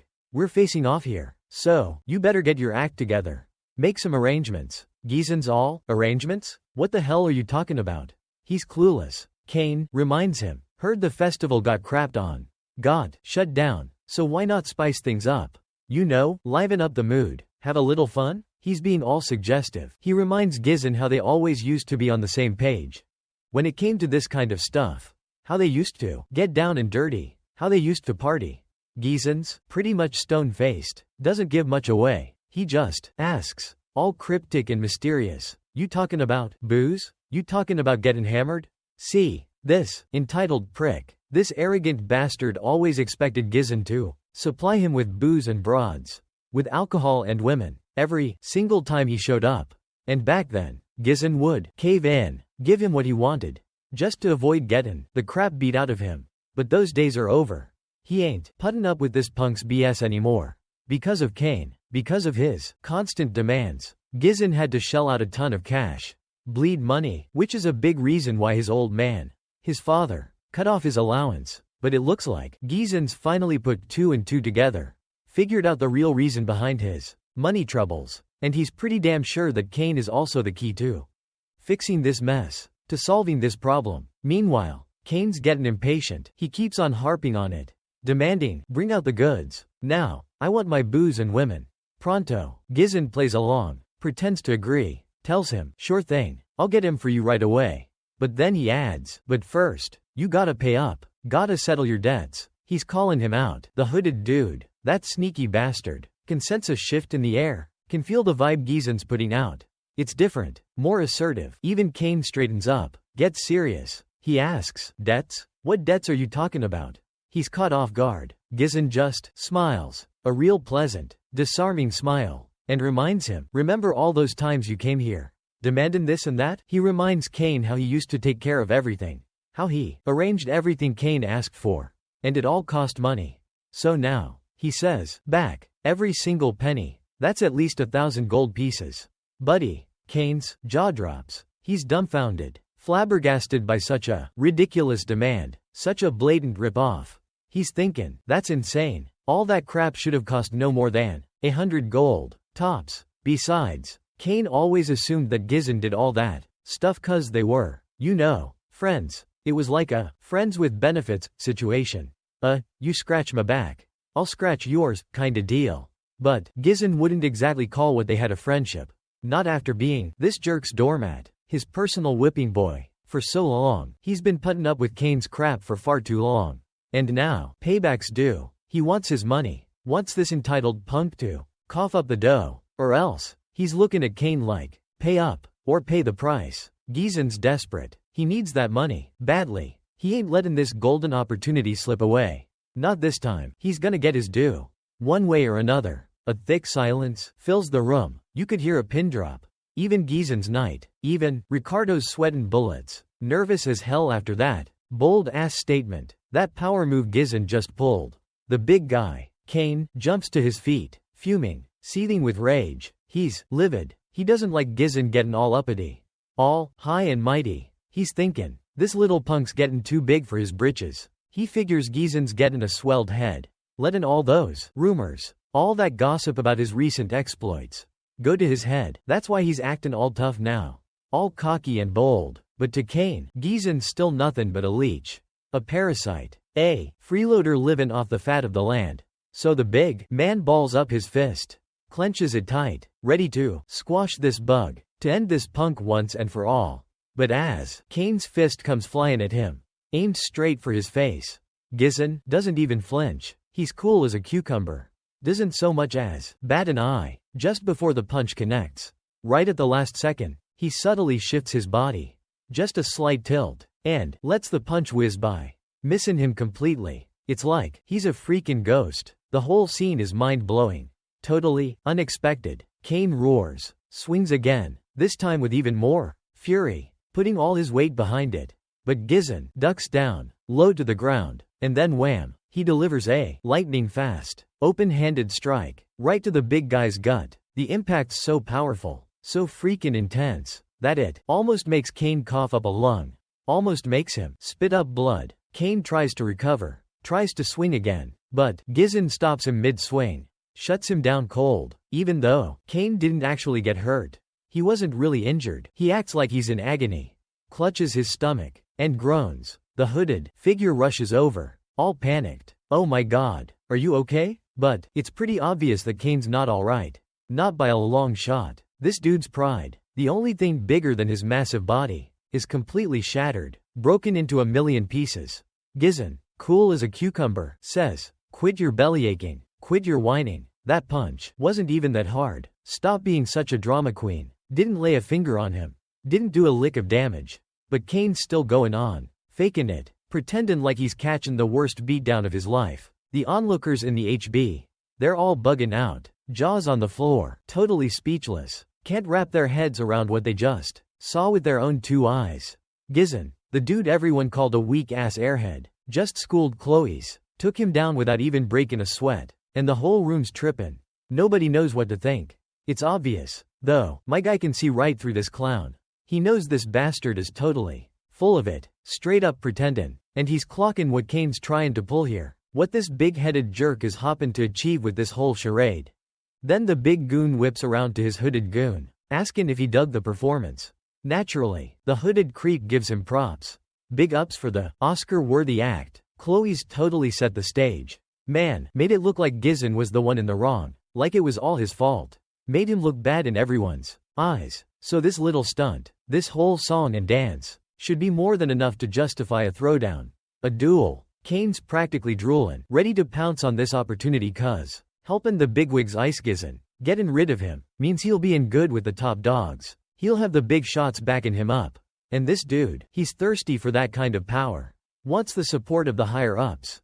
Plus, it'll help him stick it to the Param family. Take him down a peg. So he plays along, cut off the whole Param household. So, he's all in, pretends to be outraged, whips out his glove, lays down some smack talk, getting all dramatic, you know, setting the scene to demand a duel. But, before this joker can even toss the glove, get all up in our boy's face, Gizzen beats him to the punch, slaps the glove right back in this chump's face, calling him out, challenging him to a duel. Since Kane dissed the heir of Param, right in front of everyone, and roughed up his knight, in front of everybody, Gizzen's demanding satisfaction. He wants a duel, and you could hear a pin drop. This big oaf's face goes blank, total silence. You could hear a pin drop. This jackwagon's all shocked, but that straight face doesn't last long, turns into a smug-ass grin real quick, cuz he thinks Gizzen just screwed himself big time, dug his own grave by asking for this duel. So, of course, he accepts. No brainer there. Meanwhile, Gizzen's got this cheeky little smile plastered on his face, this sassy grin that just won't quit. He calls over his knight, Ricardo, and tells him to round up all those merchants who were protesting outside the castle earlier. He wants him to know that Gizzen, the young master of the Param house, is about to hook them up, make him some serious bank. See, the festival got cancelled out of nowhere, and everyone's bummed out of cash, but Gizzen's about to change that. You see, the festival getting shut down, the whole vibe getting killed, the atmosphere that was totally hyped up just went from 100 to 0 real quick. This whole thing left a bunch of tourists stranded, couldn't just leave, too bummed about missing out. They're probably feeling like their vacation's gone bust, totally unsatisfied, burning a hole in their pockets, nowhere to spend their dough or their time. So, if something happened, something to cheer him up, to get him excited again, they'd be stoked, totally over the moon. And that's where our guy comes in, steps into the ring to face off against that meathead. And the crowd goes absolutely wild, bananas, cheers are erupting, the place is going nuts, the energy is electric, people are flocking in from all over, from miles around, and the merchants, the vendors in the market, they're finally making bank, raking in the cash, off all these tourists. That big ol' merchant, the one who was leading the protest earlier, He's set up shop. The dude who was at the front of the protest line. He's got his table out. Talkin' bets. Letting people wager on who they think's gonna win. Most folks are puttin' their money on Master Kane. Which makes sense. Figurin' he's a sure thing. I mean, it seems like the safest bet. Right? The big lug. He's all geared up. Giant sword and all. Ready to rumble. Ready to get this duel started. But he's kinda salty that Gizzen turned this whole serious duel into a damn marketplace. So, he lays down the law. Makes it clear. Says one thing before they start. Even if that punk surrenders, my sword ain't stoppin'. He's basically saying he's gonna finish the job no matter what. But Gizzen, he ain't scared. Not even surprised. He can see right through this guy. Knows this chump's just looking for an excuse to kill him. Anyway, so, since there's a decent crowd gathered, enough people to witness the whole thing, Gizzen figures it's time to make this official. Kick off the duel for real. That's when the hooded weasel chimes in, butts in and says, hold up, this ain't right. A proper bet can't happen like this. Everyone's looking around, all confused. Like, what's this dude talking about? What this creep's getting at? So, the big merchant dude speaks up. Explains that nobody's put a dime on young Master Gizzen. Nobody's betting on the underdog. And the crowd starts mutterin', whisperin' amongst themselves. Like, well, yeah, no duh. This is a done deal. They all think Gizzen's toast. Doesn't stand a chance. Chloe's is eatin' this up. Findin' it hilarious that even the gamblers don't want to touch Gizzen with a 10-foot pole. The market doesn't even want to be associated with him. So, since the bets are all lopsided, they gotta change things up. Make the bet a little more fair. But then, gotta even out the odds somehow. That's when Commander Skov steps up, pulls out a sack of cash, a whole bag full of dough and slams it down, betting it all on young Master Gizzen. And that's not all. Lady Elena comes forward too, with her own bag of money, dropping a fat stack to back her brother. Now, nobody was shocked to see Commander Skov there. But Elena? Even Gizzen's a little taken aback. Like, whoa, what's she doing here? Everyone's surprised, throwing each other side eye. Our boy's even a little shook. Just like everyone else, she asks the merchant, is this enough to cover the bet? And the merchant, all humble, says, yes, ma'am, more than enough. Now that people are actually putting their money where their mouth is, backing Gizzen, Kane's ready to roll, decides to get this show on the road. Start the duel without wasting any more time, though he's still kinda ticked off about this whole thing. Anyway, the duel begins, and our guy, Gizzen, he does something unexpected. He gives Kane the first move. Tells him to attack first. After all, Kane's the younger one, so like a good big brother, Gizzen's gonna let his little bro take a swing. This wannabe Hulk is totally confused. But Gizzen, he just casually flicks his sword, unsheathes it. This dollar store Hulk, he's dumbfounded, but with a confident smirk, tells Kane to bring it on. Challenges him to make a move. And you can see the surprise on Kane's face. Like he wasn't expecting that. This big meathead, his jaw drops. He's totally speechless. Looks like he took the bait. He gets ready, sets his stance, charges forward like a bull, a freaking rhinoceros, and brings his massive sword down with a crash. Their swords clash, metal against metal, sparks flying, and this discount Hulk is putting everything he's got into it, all his strength behind that blow. But Gizzen doesn't even flinch. So, the big guy swings again. Another wild swing without thinking, and again, our guy sidesteps it like it's nothing. Then, the big oaf tries a jump kick. Gizzen dodges the big lummox, jumps in the air for a kick, but totally whiffs. Gizzen dodges him again. After a little back and forth, a few more clumsy swings, they both jump back, and that creepy hooded dude, he's got this creepy ass smile on his face. All smug and confident, this weird is grinning like a Cheshire cat. Gizzen can see how cocky Kane's gettin', all full of himself. Belinda's freaking out. She's sweatin' bullets seeing the young master go toe-to-toe with that monster. She's so worried. She even tells the young lady to stop her brother. Meanwhile, tells her to talk him out of it. Meanwhile, that hooded scumbag, he's practically convinced that Gizzen's a goner, as good as dead. Thinks Gizzen messed up big time. That the second he decided to fight Kane, he walked right into a trap. He's sure that Gizzen's gonna get crushed by Kane's brute strength, totally overwhelmed by his raw power, completely destroyed, eaten up by the thought that there's no way to fight back. No chance to counterattack. He'll just keep dodging and weaving, burning all his energy just trying not to get hit. Eventually, he'll get tired, make a mistake, leave himself open, and that'll be it. Curtains for Gizon. That's how Kane's won countless fights, just wearing down his opponents. His strength is insane. Nobody can match it. But our guy, he's holding his own. Surprisingly nimble, dodging every single attack, making this brute look foolish. Even Kane has to admit, this Gizon guy's slippery, hard to pin down, like trying to catch smoke. He's way more skilled than he thought. Seems like he's leveled up since the last time they met. So, Kane kicks it up a notch. Goes into overdrive. This dude's so strong. He grabs his sword by the blade, the sharp side, with his bare hands, and tries to clobber Gizon with it. Gizon manages to block the direct hit with his own sword. But his sword gets stuck, caught in the crossguard. And Kane, in all his might, sends Gizon flying, launches our boy into the air like a ragdoll.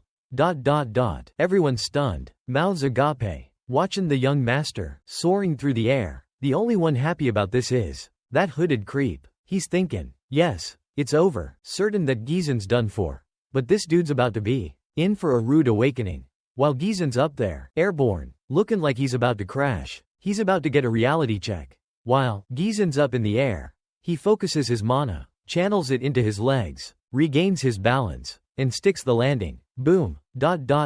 Lands perfectly on his feet. At first, Gizon was going easy on this goon, holding back, but now that this meathead's gotten serious, crossed the line, Gizon's about to show him what's what, teach him a lesson. He charges at the big guy, moving like lightning, blurs past him so fast. It's like he teleported. The hooded dude's jaws on the floor, totally stunned that Gizon not only landed safely but also managed to boost himself with mana. Gizon calls this oversized ape an ignorant swordsman, a brute with no skill. He figures this chump probably thought he was hot stuff just because he could scare people with his muscles. But Gizon's about to school this fool, show him that brute force ain't everything, just cause he could flex a little. But our boy's gonna set him straight. He's gonna show this meathead that there's more to a fight than just swinging a big sword. Ellipsis. That brains can beat brawn. The big guy's feeling insulted, mocked. So, being the meathead that he is, he charges again, all riled up, yelling, "How you gonna do that? Huh? What you gonna do?" And that's when Gizon plants his feet, digs in, kicks off the hilt of his sword, launches himself into the air, uses the sword as a springboard, jumps over the huge sword and rains down blows on this gorilla. A flurry of strikes. But the big ape swings back, tries to counter. Gizon dodges, sidesteps, then steps right over the sword. A smooth move that disarms the big guy for a second. And with the big lug momentarily weaponless, vulnerable, Gizon seizes the opportunity, strikes, lands a clean hit. After that display of skill, that impressive dance with the blade, Gizon stops, all dramatic, and the big guy starts leaking. Blood's trickling down from all the cuts. He's springing leaks everywhere Gizon's blade touched him. The crowd's stunned into silence. Then erupts, in a frenzy. They can't believe what they just saw. People are losing their minds. They're finally realizing that Gizon's not the pushover they thought he was. He's legit. He's gotten seriously good. They start to wonder if he might actually win this thing. Meanwhile, Alina's beaming, all proud. She tells Belinda, "See? I told you there was nothing to worry about." That she was fretting for nothing. Commander scoffs, equally impressed, proud of our boy's performance. But the only one sweating bullets now is that shady dude in the hood. He can see that the wounds ain't that bad. They're superficial, just surface cuts. Gizon could have messed him up way worse if he wanted to. This makes him think that Gizon's holding back, that he didn't do it on purpose, went easy on him. The big oaf, on the other hand, is Fumin, feels straight up disrespected by this god-level swordplay. Gizon turns to the defeated chump and tosses his sword aside. He's like, this is too easy. Throws his sword down because he's gonna fight without it. He figures the skill difference is so huge. It ain't even fair to use a weapon anymore. There's no point in even using a sword anymore. He's gonna fight bare knuckle, mano a mano. This is some serious humiliation for the big guy. Enough to make his blood boil, make him see red. Gizon sees this as a chance to really teach Kane a lesson. And he's gonna do it. With his fists. He's gonna give this dude a beatdown. He won't forget. Gizon figures this muscle-bound moron ain't got nothing on him when it comes to swordsmanship. that this big, dumb lug is no match for him with a blade, so he's given him a handicap. Gonna fight him hand to hand, which is supposed to be Kane's specialty. He's like, let's make this interesting. Gizzen then ups the ante. Says he wants to bet another 2,000 gold. Double the original amount. The crowd goes wild. Twice what he asked for before. The crowd's buzzin'. Can't believe what they're hearin'. 2,000 gold. For a fistfight? This was supposed to be a duel. This whole thing's turned into a street brawl. And let's not forget about that shady hooded dude. He's sweatin' buckets. Can't believe what's happening. This dude's tryin' not to have a panic attack. Ellipsis. He never thought Gizzen would actually challenge Kane. To a fistfight. To a brawl. He's thinkin', this is insane. This is something else. He never thought he'd live to see the day. But, in the back of his mind, he's still clinging to the hope that Kane might pull this off. After all, Kane's a beast. A total brute. The merchant guy yells out, tells everyone to place their bets, announces that this is now a bare-knuckle brawl. A straight-up fistfight between young Lord Gizzen and young Master Kane. Between the young lord and that punk Kane. And this time, people are actually betting on Gizzen. The tide is turning. Opinions are changing. They're starting to see that muscle ain't everything. That there's more to a fight than just brute strength. That being a meathead doesn't guarantee a win. And because of that, they're putting their money on Gizzen. The discount Hulk. He's still acting all cocky. But he accepts the challenge. But there's a catch. Accepts Gizzen's challenge. However, this clown refuses to put down his sword. He's gonna use it against Gizzen in a fistfight. Belinda freaks out. She's like, no way. She tells young Master Gizzen to grab his sword, too. But it's too late. The big jerk is already swinging, bringing that huge sword down. But Gizzen's completely unfazed, cool as a cucumber, ready to show this brute what's up. As the sword comes crashing down, Gizzen ducks, moves so fast he leaves an afterimage. The sword whooshes past, and Gizzen ducks and weaves, moves so fast he's practically a blur. He nails the big guy in the leg. A crushing blow to that overgrown tree trunk of a leg. Then follows it up with a brutal uppercut, right under the chin. Ellipsis. The big guy's stunned. Blood's trickling from his mouth. That one punch rattled his brain. Sent him staggering. One punch. And this dude's seeing stars. One knee buckles. He's going down. This was insane. Kane didn't even see it coming. The crowd's going wild. They're loving this, just as shocked as everyone else.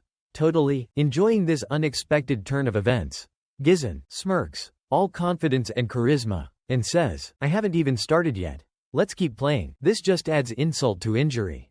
Bruises the big guy's ego. You can practically see the steam coming out of his ears. He charges again, roaring like a wounded animal. But Gizzen's just too quick, dodging left and right, making this brute look like a clumsy oaf. Ellipsis. This fight is insane. The movements are so fast, it's hard to even keep up. Even I, the narrator, can barely follow all these lightning fast moves. It doesn't matter what the big guy tries. Every single attack gets blocked, countered, and he gets punished for it every time. He's getting pounded, one crushing blow after another. As Kane's getting his butt kicked, he starts thinking back, remembering how Gizzen used to be scared of him, wouldn't even look him in the eye. Always bowing and scrapping whenever he showed up. But now, things have changed. The big guy is getting wrecked. Gizzen's turning him into a human punching bag. A flurry of fists, non-stop hits, our hero's unloading on him. He's a perfect punching bag, just absorbing all the punishment. Ellipsis. He's covered in bruises, head to toe. His face is so messed up, so swollen and bruised. His own mama wouldn't recognize him. Gizzen grabs him by the hair, looks down at this beaten down chump, and he almost feels sorry for him, almost feels bad for his family. You see, Count Logos always had the Param family's back, always supported them, even when they were on the brink of ruin. All because he was tight with Gizzen's father. Best buds. But Gizzen can see that Kane's nothing like his old man. Ellipsis. We flash back a few years. See Kane yelling at his dad. A total disgrace. We see a flashback. A few years earlier, Kane's screaming at his father about how much he helps the Param family. He's pissed, giving him grief for supporting the Param house. Kane's all like, why are you wasting resources on those losers? Complaining that his pops is throwing away money, investing in a dying land. A lost cause. It hasn't even been a week since Logos got back, and he's already packing up, getting ready to go back and help the Params. Kane's begging him to stay put, frustrated by what he sees as pleading with his father to stay. But his dad's all in, already committed to helping his friend.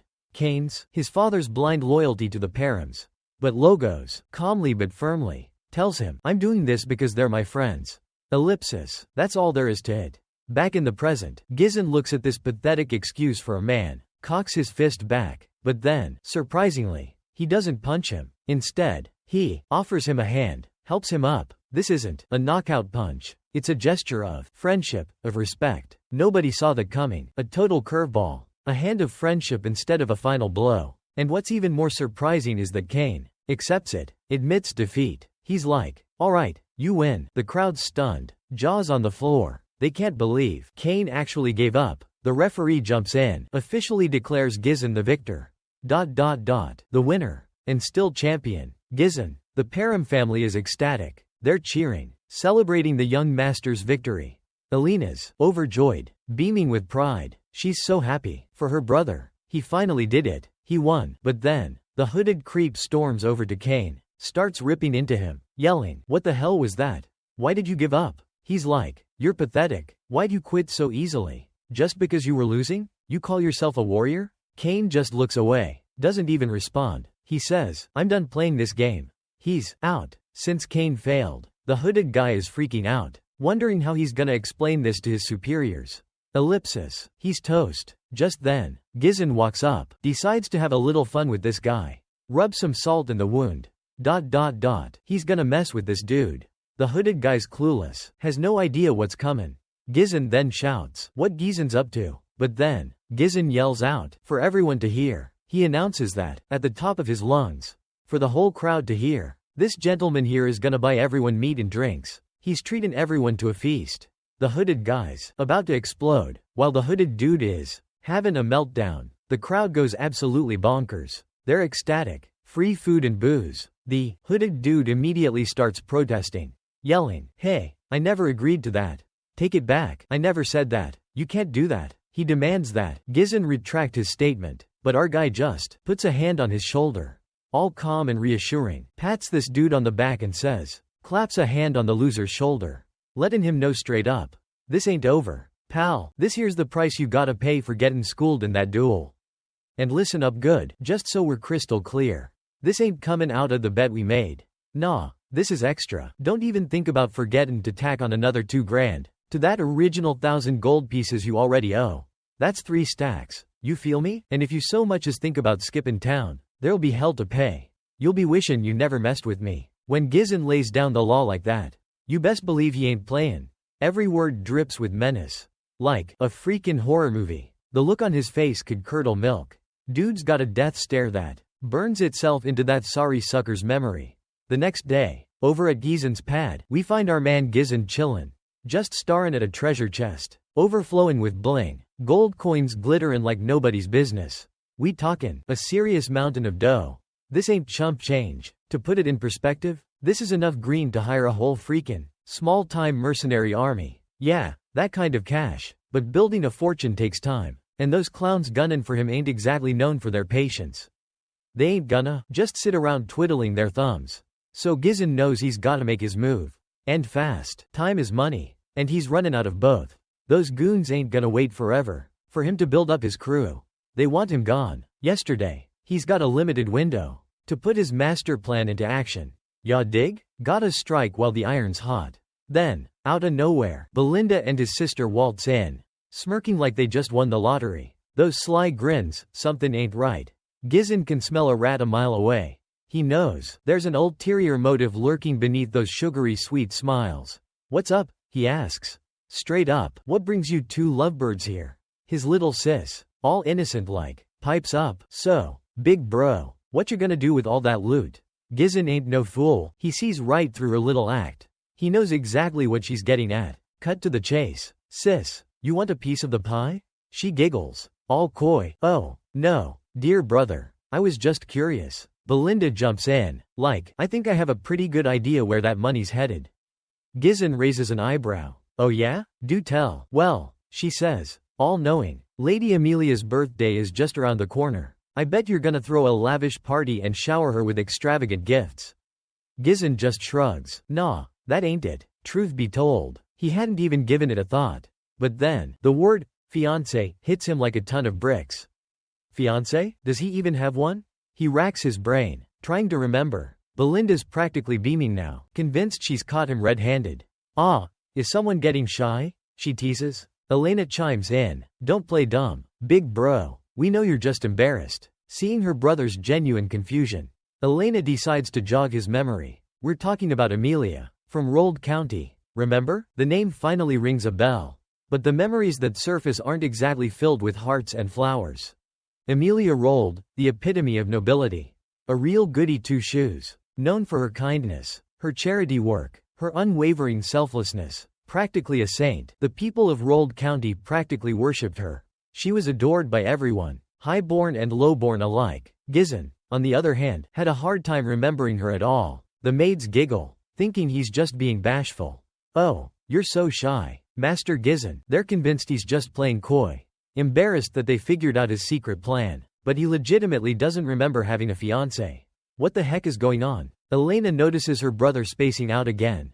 He's been doing that a lot lately. Earth to Gizon, she says, snapping her fingers. Amelia, of Rold County, he's been so out of it recently. She has to remind him who they're talking about. Finally, the name triggers something. Not exactly warm and fuzzy feelings, but memories nonetheless. Amelia of Rold County, the perfect noblewoman. The name sparks a flicker of recognition in Gizon's mind, but the memories aren't exactly pleasant ones. Amelia Rold was everything Gizon wasn't. Noble, kind, selfless, a true paragon of virtue. The golden child of the aristocracy, known for her compassionate heart and her tireless efforts to help others.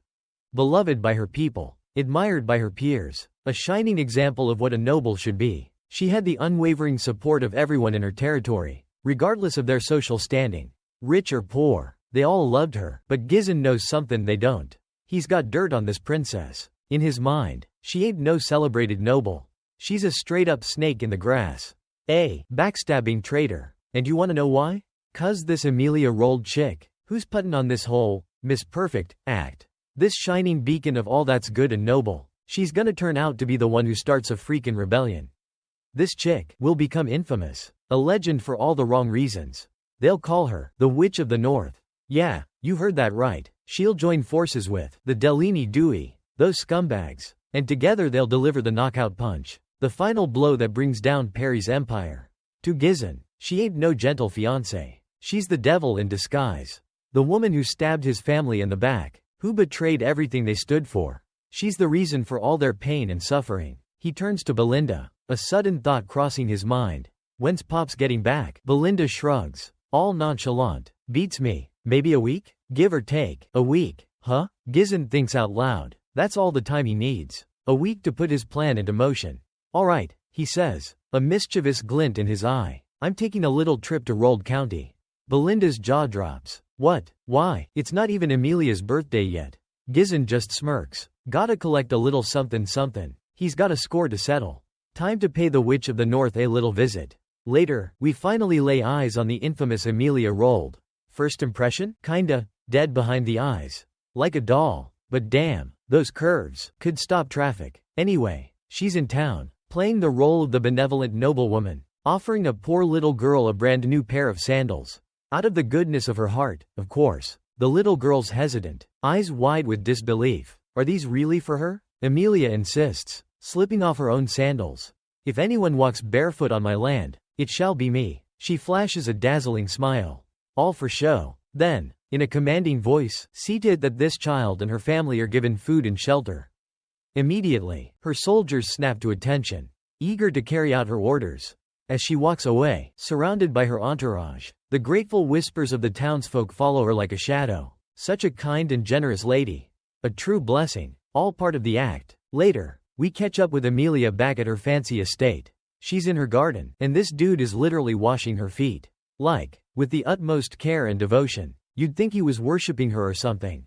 Turns out, this guy's her escort knight.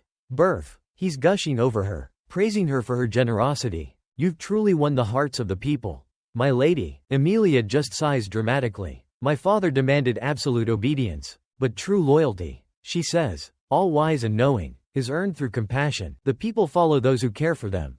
Those who keep them safe and fed. Burf nods eagerly. This will surely give you an advantage in the succession struggle. Emilia suddenly lifts her foot and plants it squarely in his face. Don't mention that again. What happened with that duel? She demands. Her voice ice cold. You were supposed to win. Burf cringes, practically kissing her toes. I lost intentionally. My lady. To avoid suspicion. If I had won, people might have started asking questions. He looks up at her adoringly. It's not time to reveal our true intentions just yet. He starts kissing her foot again. All passionate and subservient. You have my unwavering loyalty. Emilia smirks, stroking his hair with her other foot. As it should be. She purrs. I've invested far too much in you to allow you to be weak.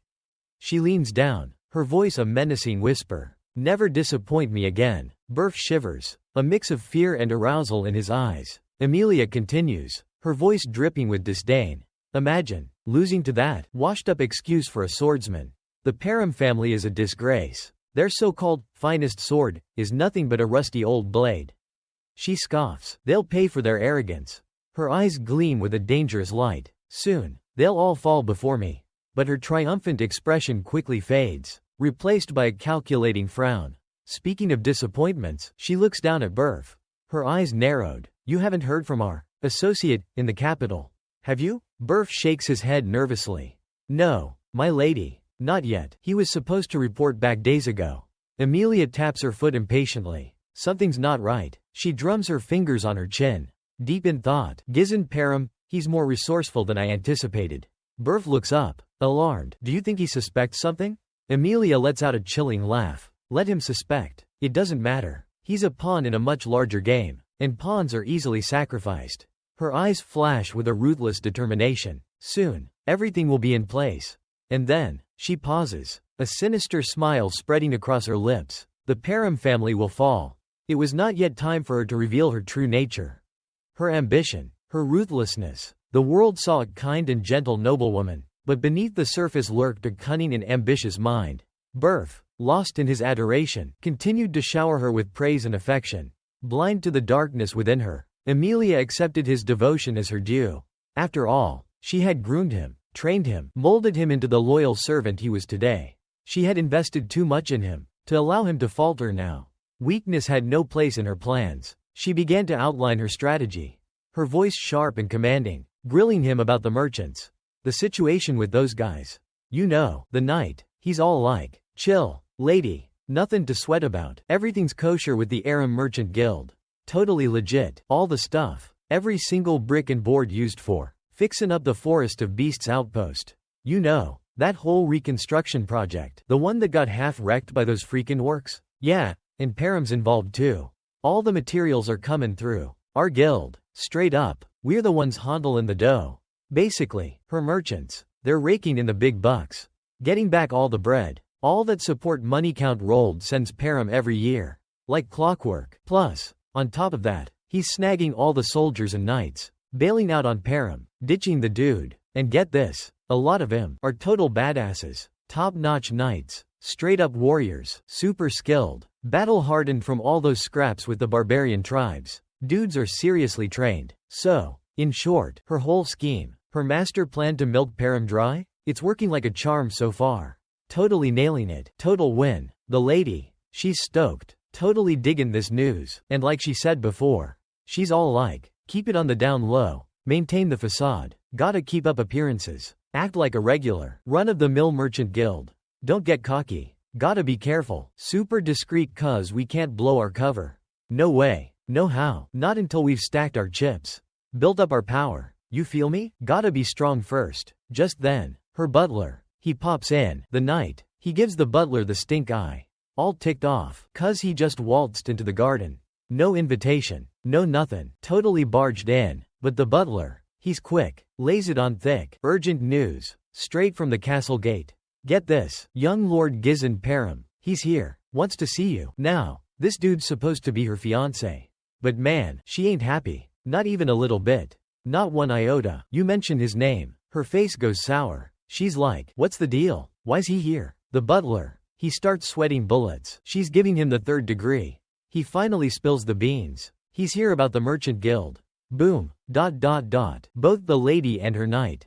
Their jaws drop. They're bugging out. He knows? The lady and the knight. They exchange glances, totally dumbfounded. Cut to the visitor's room. There she is, sitting all prim and proper, facing our boy Gizon. He strolls in, cool as a cucumber, plops down, like he owns the place. All casual and whatnot. Yo, what's up? Same chilled tone, laid back greeting. But the lady, she ain't having it. She throws him shade, gives him a look that could curdle milk. She's pissed. He just showed up. No warning, no heads up. She's thinking, this clown, he still hasn't learned basic manners. Gizon, he's oblivious, tries to smooth things over. Hey, it's your birthday coming up, so I figured I'd swing by, surprise you. He figured he'd give her a little something something. A prezi in advance, so he lays down a flower, sets it gently on the table, all casual like, and starts explaining how he scooped it up. Picked it from a merchant guild, just a hop, skip, and a jump away, nearby. See? He goes on about how the smell, the fragrance, is something special, real nice, and that he's planning on buying all his flowers from this spot. From now on, gonna make it his go-to, if his memory serves him right. If he's remembering correctly, the merchant guild's got a name. It's called Arkham. Yeah, that's the one. Of course, the lady, she gets it immediately. Knows exactly where he's heading with this whole conversation, this whole song and dance. But she's playing it cool. Acting all clueless, like she ain't got a clue what he's getting at. Saying she isn't sure what he's trying to imply. Now that she's gotten her little gift, now that she's received his present, she claims she's gonna take off. Gonna take her leave, starts to walk away. Peace out. But that's when, my guy, he calls out her name, stops her in her tracks, with a serious look on his face. No joke, he tells her straight up, sit down. The girl, she picks up on it instantly. Feels the pressure, the heavy vibes Gizon's throwing off. What's really messing with her? What's bugging her the most is how such ominous, heavy pressure could be coming from this dude. From a guy who used to squirm, get all fidgety, and barely mumble a word whenever he was around her, whenever he stood in front of her. My guy then decides to cut the crap, get straight to the point, no more beating around the bush, and flat out demands money. A whole lot of dough, like 10,000 gold coins. No surprise, she ain't feeling it, not vibing with the idea of him popping up out of the blue, out of nowhere, and asking for such a hefty sum, such a huge chunk of change, from his fiancée. She's wondering, thinking maybe he's here on behalf of his pops, doing his old man's dirty work. But Gizon sets her straight, tells her his father ain't got nothing to do with this. This ain't his daddy's business. Besides, he already knows that she ain't planning on tying the knot, on getting hitched with him anyway. He's pretty damn sure, certain that she might just become the big cheese, the top dog, the lord of this whole land. Given all her preparations, all the scheming she's been up to, he kinda sorta, indirectly threatens her, saying that if word gets out, if people start talking about her secretly, building up her power, stacking the deck enrolled, she might just lose the whole shebang, the succession fight, the whole game. This makes her pretty damn angry, ticked off, of course, shooting him some death glares, some seriously icy stares. She tells him to shut his trap, to not even joke about something like that, not even as a gag, not even in jest. My guy, cool as a cucumber, assures her that he'll keep her secret on the down low, zipped up tight, for now. But of course, he might just spill the beans. Might not keep his word if he walks out of this room empty-handed. But the lady, she's got sass. She's quick with the comebacks, staying sassy with her words 'cause she's already got a plan, figured out how to deal with this joker. With Gizon, she calls out to her knight to berth, without missing a beat, and that feet licker, that brown noser, promptly walks in, enters the room. The knight ain't forgetting his manners, and promptly greets Lord Gizon, shows him respect. Meanwhile, when we take a peek inside Gizon's mind, get a glimpse into his thoughts, we learn that this dude has always been there, stuck to Emilia like glue, always by her side, and he's a skilled fella, a real pro, with the potential to be up there with the best of him, compared to the finest sword of the North. Back in the day, our boy quickly reminds the lady, sets things straight, that if she tries to off him, to kill him here, it's gonna be a whole mess. A war might break out. He questions if she really has the time for this, to be scrapping, fighting wars when the big day, the succession ceremony, is right around the corner. So close. But Emilia, She's already got it all figured out. She's one step ahead. She's got the perfect alibi. A foolproof plan. A sudden ruffian, some random thug, barged in, caused a ruckus, stirred up chaos, and was wasted, taken out, killed by her escort knight. That's the story everyone's gonna hear. The official tale of his demise, of his untimely end. With that plan in mind, she doesn't even flinch, doesn't hesitate before given the order. Tellin' her knight to ice this punk, to kill this brat. The feet licker is more than happy to oblige, to do her bidding, to comply with her command, and whips out his sword. Quickly unsheathes his blade. But my guy, he ain't about to back down. Ain't gonna take any crap either. If that's how she wants to play it, if that's the game she wants, then he's gotta get serious too. He's got no choice but to get a little serious as well.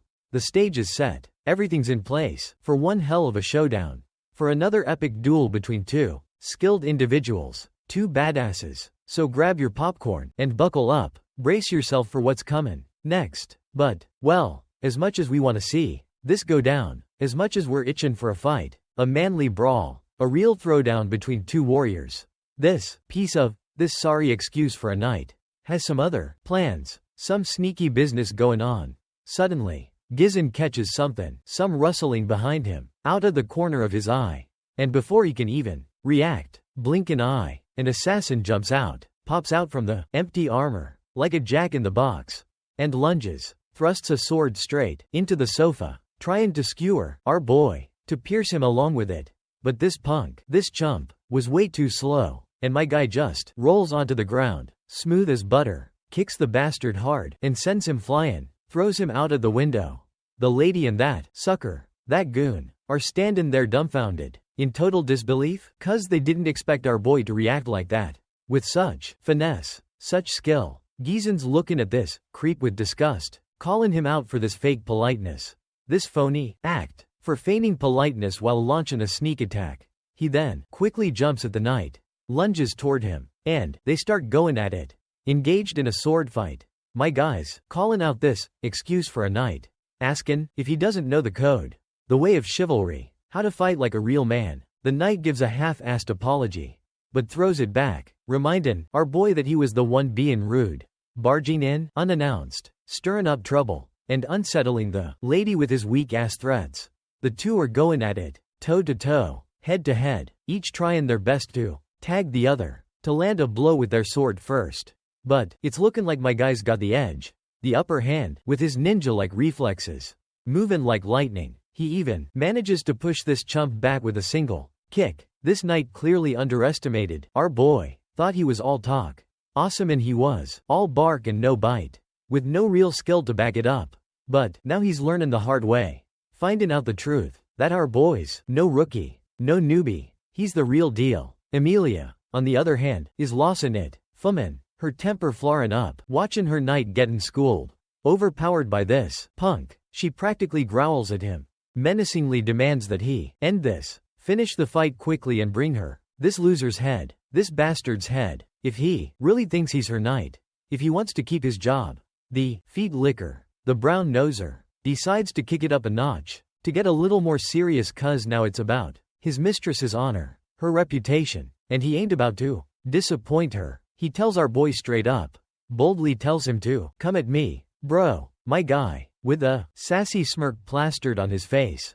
Mocks how a lowly escort knight, a glorified bodyguard, dares to order him around like that. But now that this knight's asking for it, Gizzen's more than happy to oblige. He's ready to rumble, to give this punk exactly what he's asking for. The two lock blades again, engaged once more, in a deadly dance of swords. A whirlwind of steel. But this time, the knight ain't holding back, ain't pulling any punches, not one bit. He even manages to graze Gizzen's face, giving him a nasty cut, a bloody gash. Both of them are moving so freaking fast, it's a blur, practically impossible to keep up, to follow their movements. All they leave behind are these ghostly images, fleeting silhouettes of themselves. Emilia, meanwhile, is getting more and more agitated, frustrated and restless, watching Gizzen fight like a beast, like a man possessed. She can't believe her eyes. How this dude, this guy who was once called a lousy punk, a good for nothing, is now holding his own,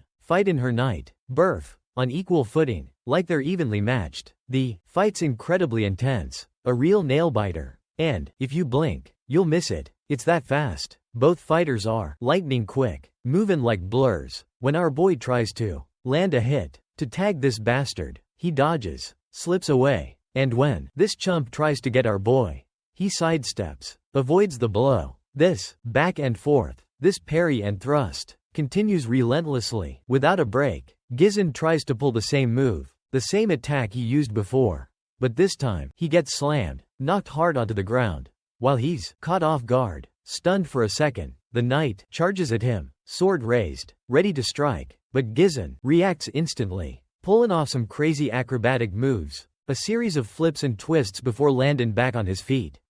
By now, Gizzen's figured it out. He's realized that this dude's tough as nails, enduring attacks by us and mana. Some kinda magic. On the other hand, the knight's also gotta admit, he's forced to recognize that Gizzen ain't what he expected. He's quite different from what they'd heard from the rumors. The way he handles his sword, the way he fights, it doesn't look like something he learned in some fancy school. It ain't no systematically taught technique. It's more like he picked it up on the streets, learned it through real combat experience, fightin' for his life. The knight asks if Gizzen's maybe been scrappin' with barbarians so often that he just naturally picked up their style, their way of fightin'. He thinks that a method like that kinda wild fighting, might work in a chaotic free-for-all, a messy battlefield, but claims it won't fly against him. Not this time. The knight vows to end this, to finish Gizzen off. Gizzen also knows this ain't gonna be a cakewalk. This is proven to be a tough fight. The narrow, precise thrusts of the blade, constantly aimed at his head, targeting his vitals, are messin' with his sense of distance, throwing off his timing. And up close, in close quarters, the difference in their size makes it damn hard to overpower this bastard with technique alone, with skill alone. To begin with, this knight's got a reach advantage, and he's using it. This knight's a tough nut to crack. A formidable opponent, wasn't someone Gizzen should have messed with. An opponent he should have tried to take on. He's way out of Gizzen's league. It's practically like trying to take down a final boss. A raid boss, with level 1 gear, with nothing but starter equipment. But well, Gizzen didn't exactly have a lot of time to prep for all this. So he decides to kick things up a notch. To take the fight to the next level, he conjures up a mana string. This magical thread that zips past the knight's ear, whizzes right by. Before the knight can even figure out what the hell's going on, my guy pulls a sword out of thin air, seemingly from nowhere, and clocks the bastard, whacks him hard on the back of his head. Then Gizzen follows up with a swift kick to the knight's face, right in the kisser. Burfs, seeing stars, momentarily loses his senses after getting tagged twice on the head, getting his bell rung, leaving the spider lady, the creepy crawly lady, speechless, in utter disbelief. My guy jumps into the air, leaps up high, and comes crashing down, but the knight quickly throws him off, sends him flying with a powerful shove, a forceful push of his body. Burf quickly tells his mistress to get the hell out of Dodge, to get out of here, 'cause he can't protect her anymore. He can no longer guarantee her safety, not at this rate, and from this point on, he's going all out, giving it everything he's got, warning her that she might get caught in the crossfire, that she might get hit by the collateral damage. Gizzen's also pumped, fired up for this fight, 'cause he hasn't faced such a worthy adversary, such an entertaining opponent in a long time. It's been ages. Meanwhile, Amelia's hauling ass, running down the corridor with her cat, for her life. She's looking visibly shaken, totally distressed, 'cause how dare this punk, how dare our boy humiliate her like this? She has no freaking clue who could have been the idiot, the blabbermouth who leaked the info about the merchant guild to Gizzen. There's no way he would have known about it. Not in such detail. At least, not without some help. Someone tipping him off. The rumors about him slaying orcs, protecting his little sister from assassins, and even talking down the heir of Lois, based on that rascal's past. Judging by that punk's history, she thought it must have been just dumb luck, a fluke, or maybe exaggerated, blown out of proportion. But now she's forced to consider that he might actually be legit, that he might really have gotten better, have actually improved. She then notices that all the guards are gone, missing in action, which annoys her even more, pisses her off further. But she soon finds all the soldiers sprawled out, scattered on the ground, and the one who took him down, The one responsible is none other than Belinda. Amelia's shocked, startled to see Param's maid, and before she can even flinch, Belinda, she goes and sticks a dagger right across her throat, like right up against her jugular. That's when Belinda spots this freakin' spider, just chillin', hanging out right above her face. And she snags the little creepy crawly, scoops it up in her hands, and she's all like, I can't stand these things. Totally grossed out by this nasty little bugger. Belinda then lays it down on this wretched excuse for a lady. Reminds her, point blank, that she remembers that whole engagement ceremony debacle, how she was all sneaky, like eavesdropping on the convo, listening in on the whole discussion between Count Rold and the Big Cheese. The Lord of Param himself, she apparently overheard, got the whole scoop, that Amelia's siblings, every last one of 'em, totally picked on her, gave her a hard time, 'cause she always had these creepy-ass spiders crawling around her. So, she's like, fine, and she took matters into her own hands, started raisin' the spiders herself. And you know what? She got her payback, big time. Belinda's kinda wonderin', if that whole spider thing was, like, her way of dealin' with some serious baggage, trying to get over some trauma. Or if it was just her way of sayin', hey, I'm here, deal with it. Belinda then says, look, I'm sorry if this sounds kinda harsh, but she straight up tells Amelia, this whole creepy vibe, it just ain't you, girl, it just doesn't suit you.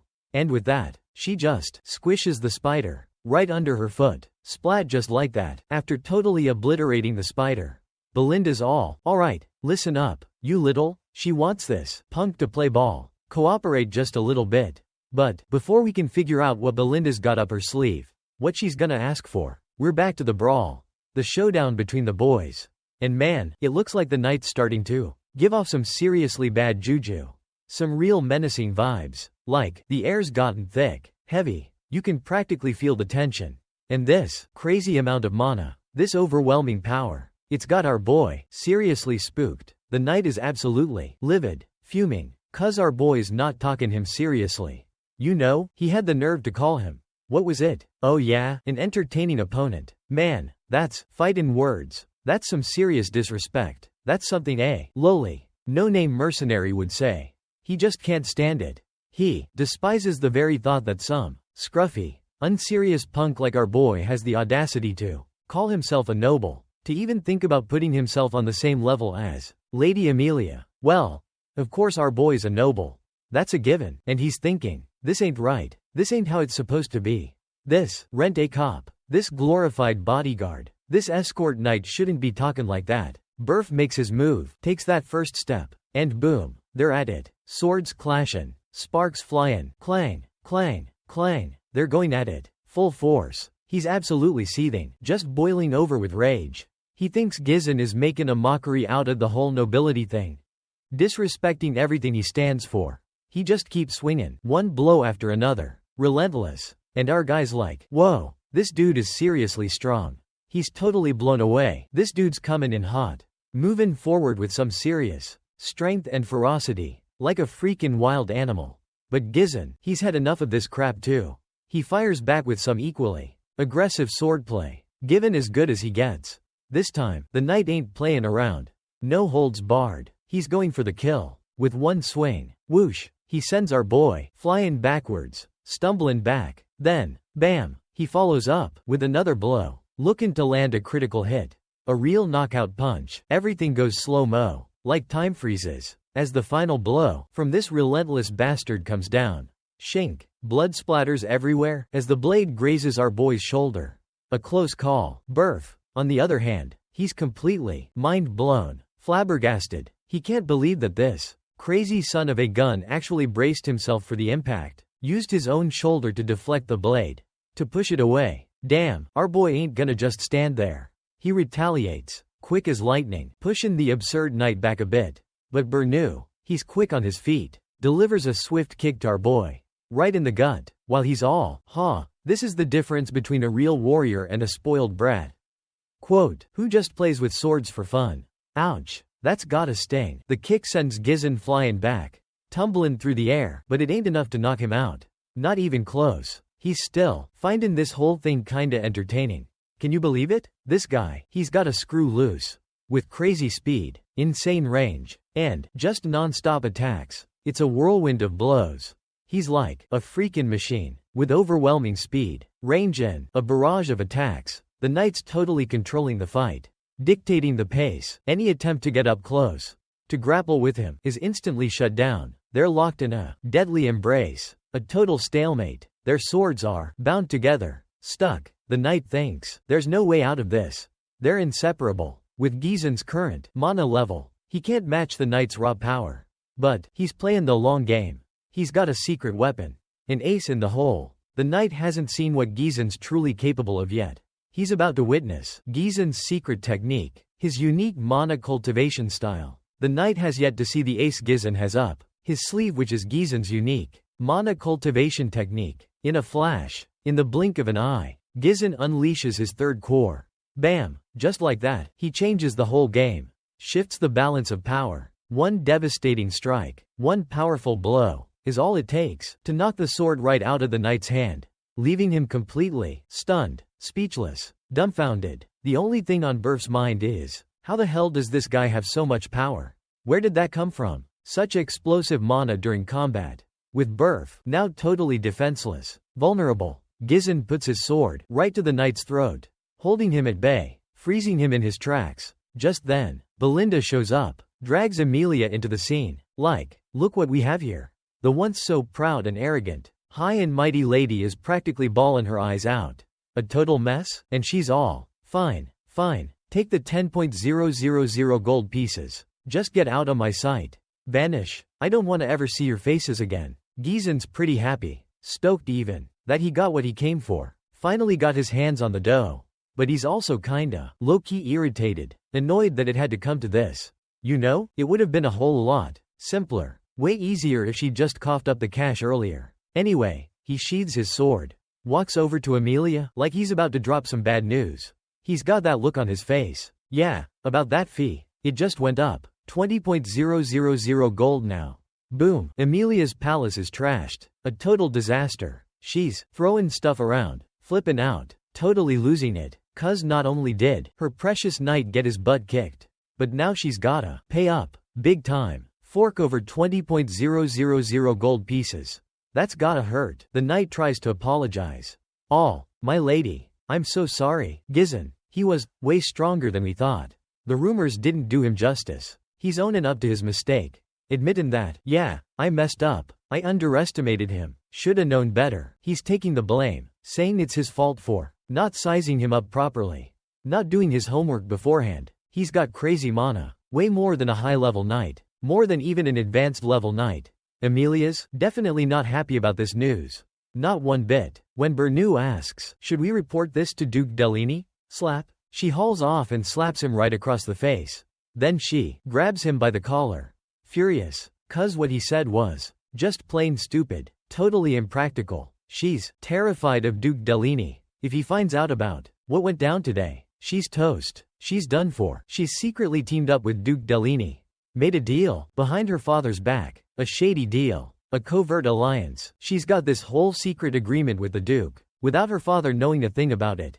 It's all because of this shady agreement she made with him. He promised to back her rebellion, support her little uprising, and in exchange, she's supposed to help him take down Param. If this whole alliance gets exposed, comes out in the open, her siblings will kill her for sure. They'll have her head on a platter. She's playing a dangerous game. If this dude knows about the Merchant Guild's secrets, then Emilia's pretty sure he might know about her deal with the Duke too. He's gotta be stopped, no matter the cost. She has to take down this bastard. One way or another, she's gotta do whatever it takes to shut him down, to silence him for good. The knight nods, understands the gravity of the situation. So, how badly did we get him? She asks.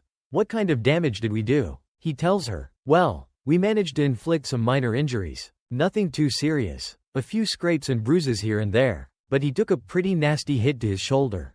That one was deep. And that's not all. He's also pretty banged up from 'cause Gizen went all out. Blew a load of mana. He's gonna be out of commission for a while. Not in fighting shape, since they're planning on icing this dude. Getting rid of him, without leaving a trace. Making it look like an accident. They can't use any knights from their own territory. That'd be too obvious. Amelia's already figured that out. She's one step ahead. That's why she's got some, how should we say, special knights trained specifically for these kinds of discreet operations. Even Burf doesn't know about these guys. That's how secret they are. So, she's like, remember the Wildcats? Burf's all, huh? She reminds him about this group. The Wildcats. They're like a bunch of war orphans. Kids with no allegiance, no real home, no status, no nothing. Just a bunch of highly skilled, crazy talented individuals. The best of the best. Natural-born killers. Specialists in their field. They're known as the Wildcat Trappers. Go to this spot, she says, pointing to a map. Get a dozen or so of him. But make sure they're good with mana. The magic users. Got it? She wants the heavy hitters.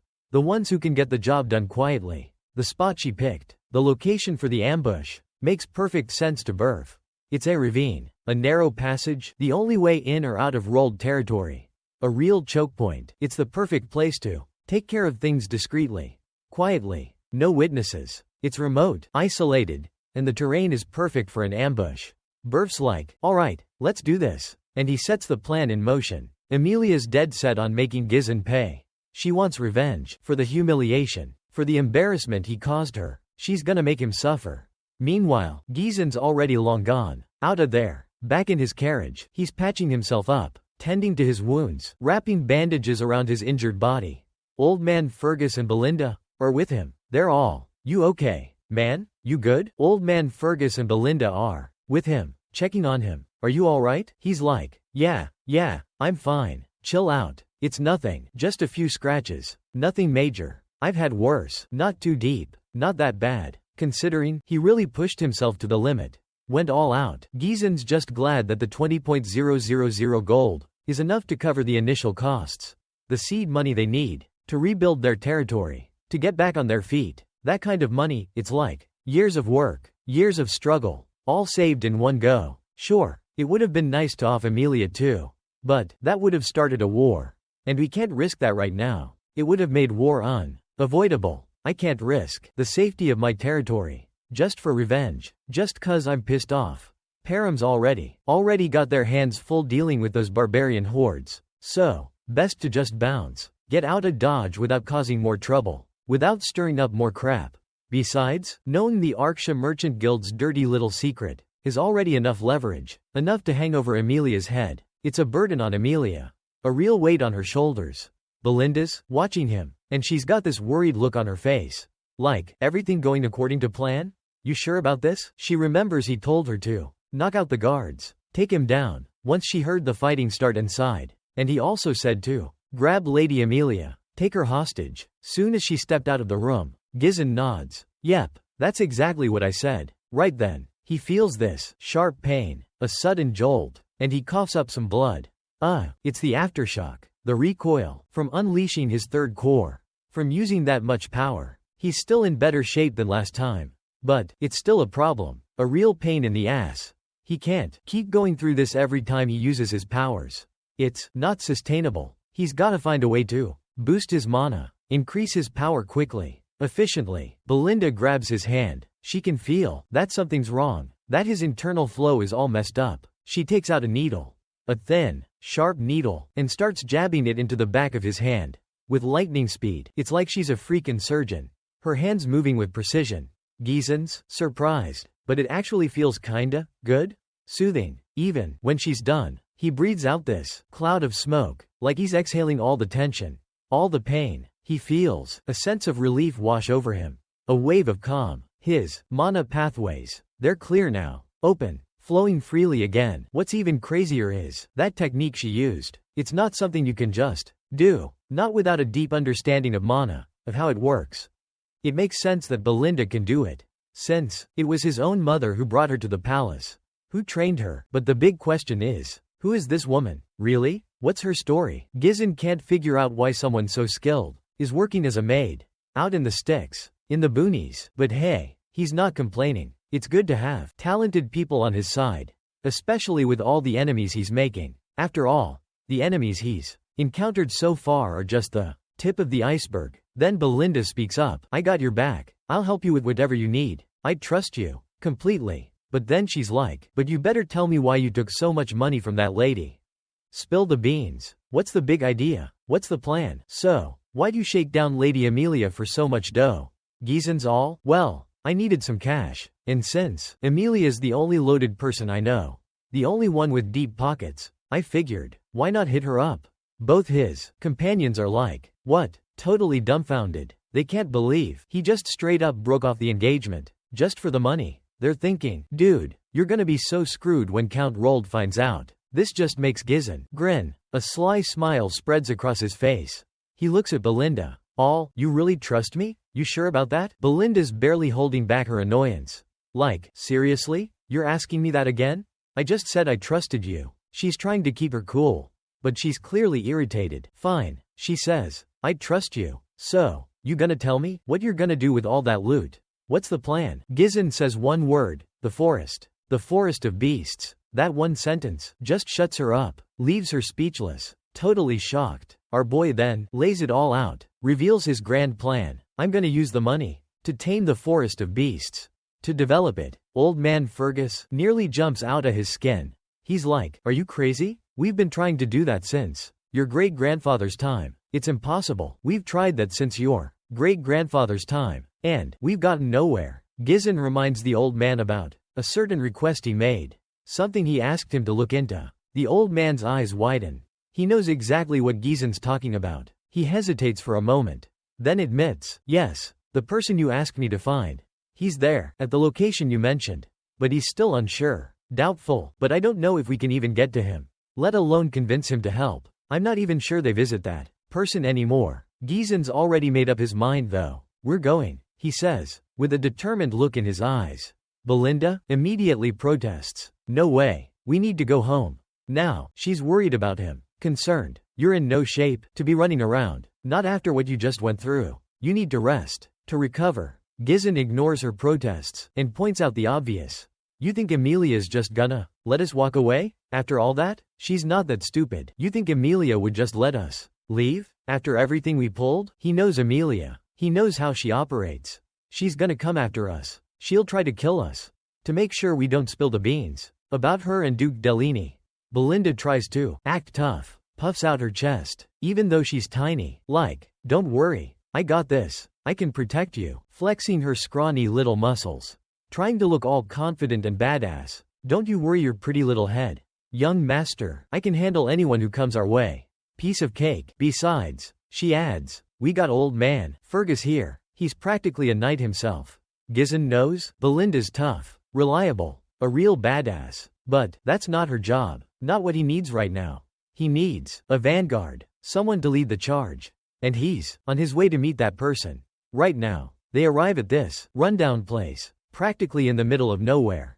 Just one shack in sight. The carriage driver knocks, but no answer. Crickets. It's like the place is abandoned, deserted. But Fergus is like, nah, this is it. This is the right address. Finally, the door creaks open, and this dude with a face full of hair, a real mountain man, steps out. He's got a beard you could lose a small animal in. He's all, who the hell are you? What do you want? Everyone's kinda creeped out by this guy. He's got this intense vibe.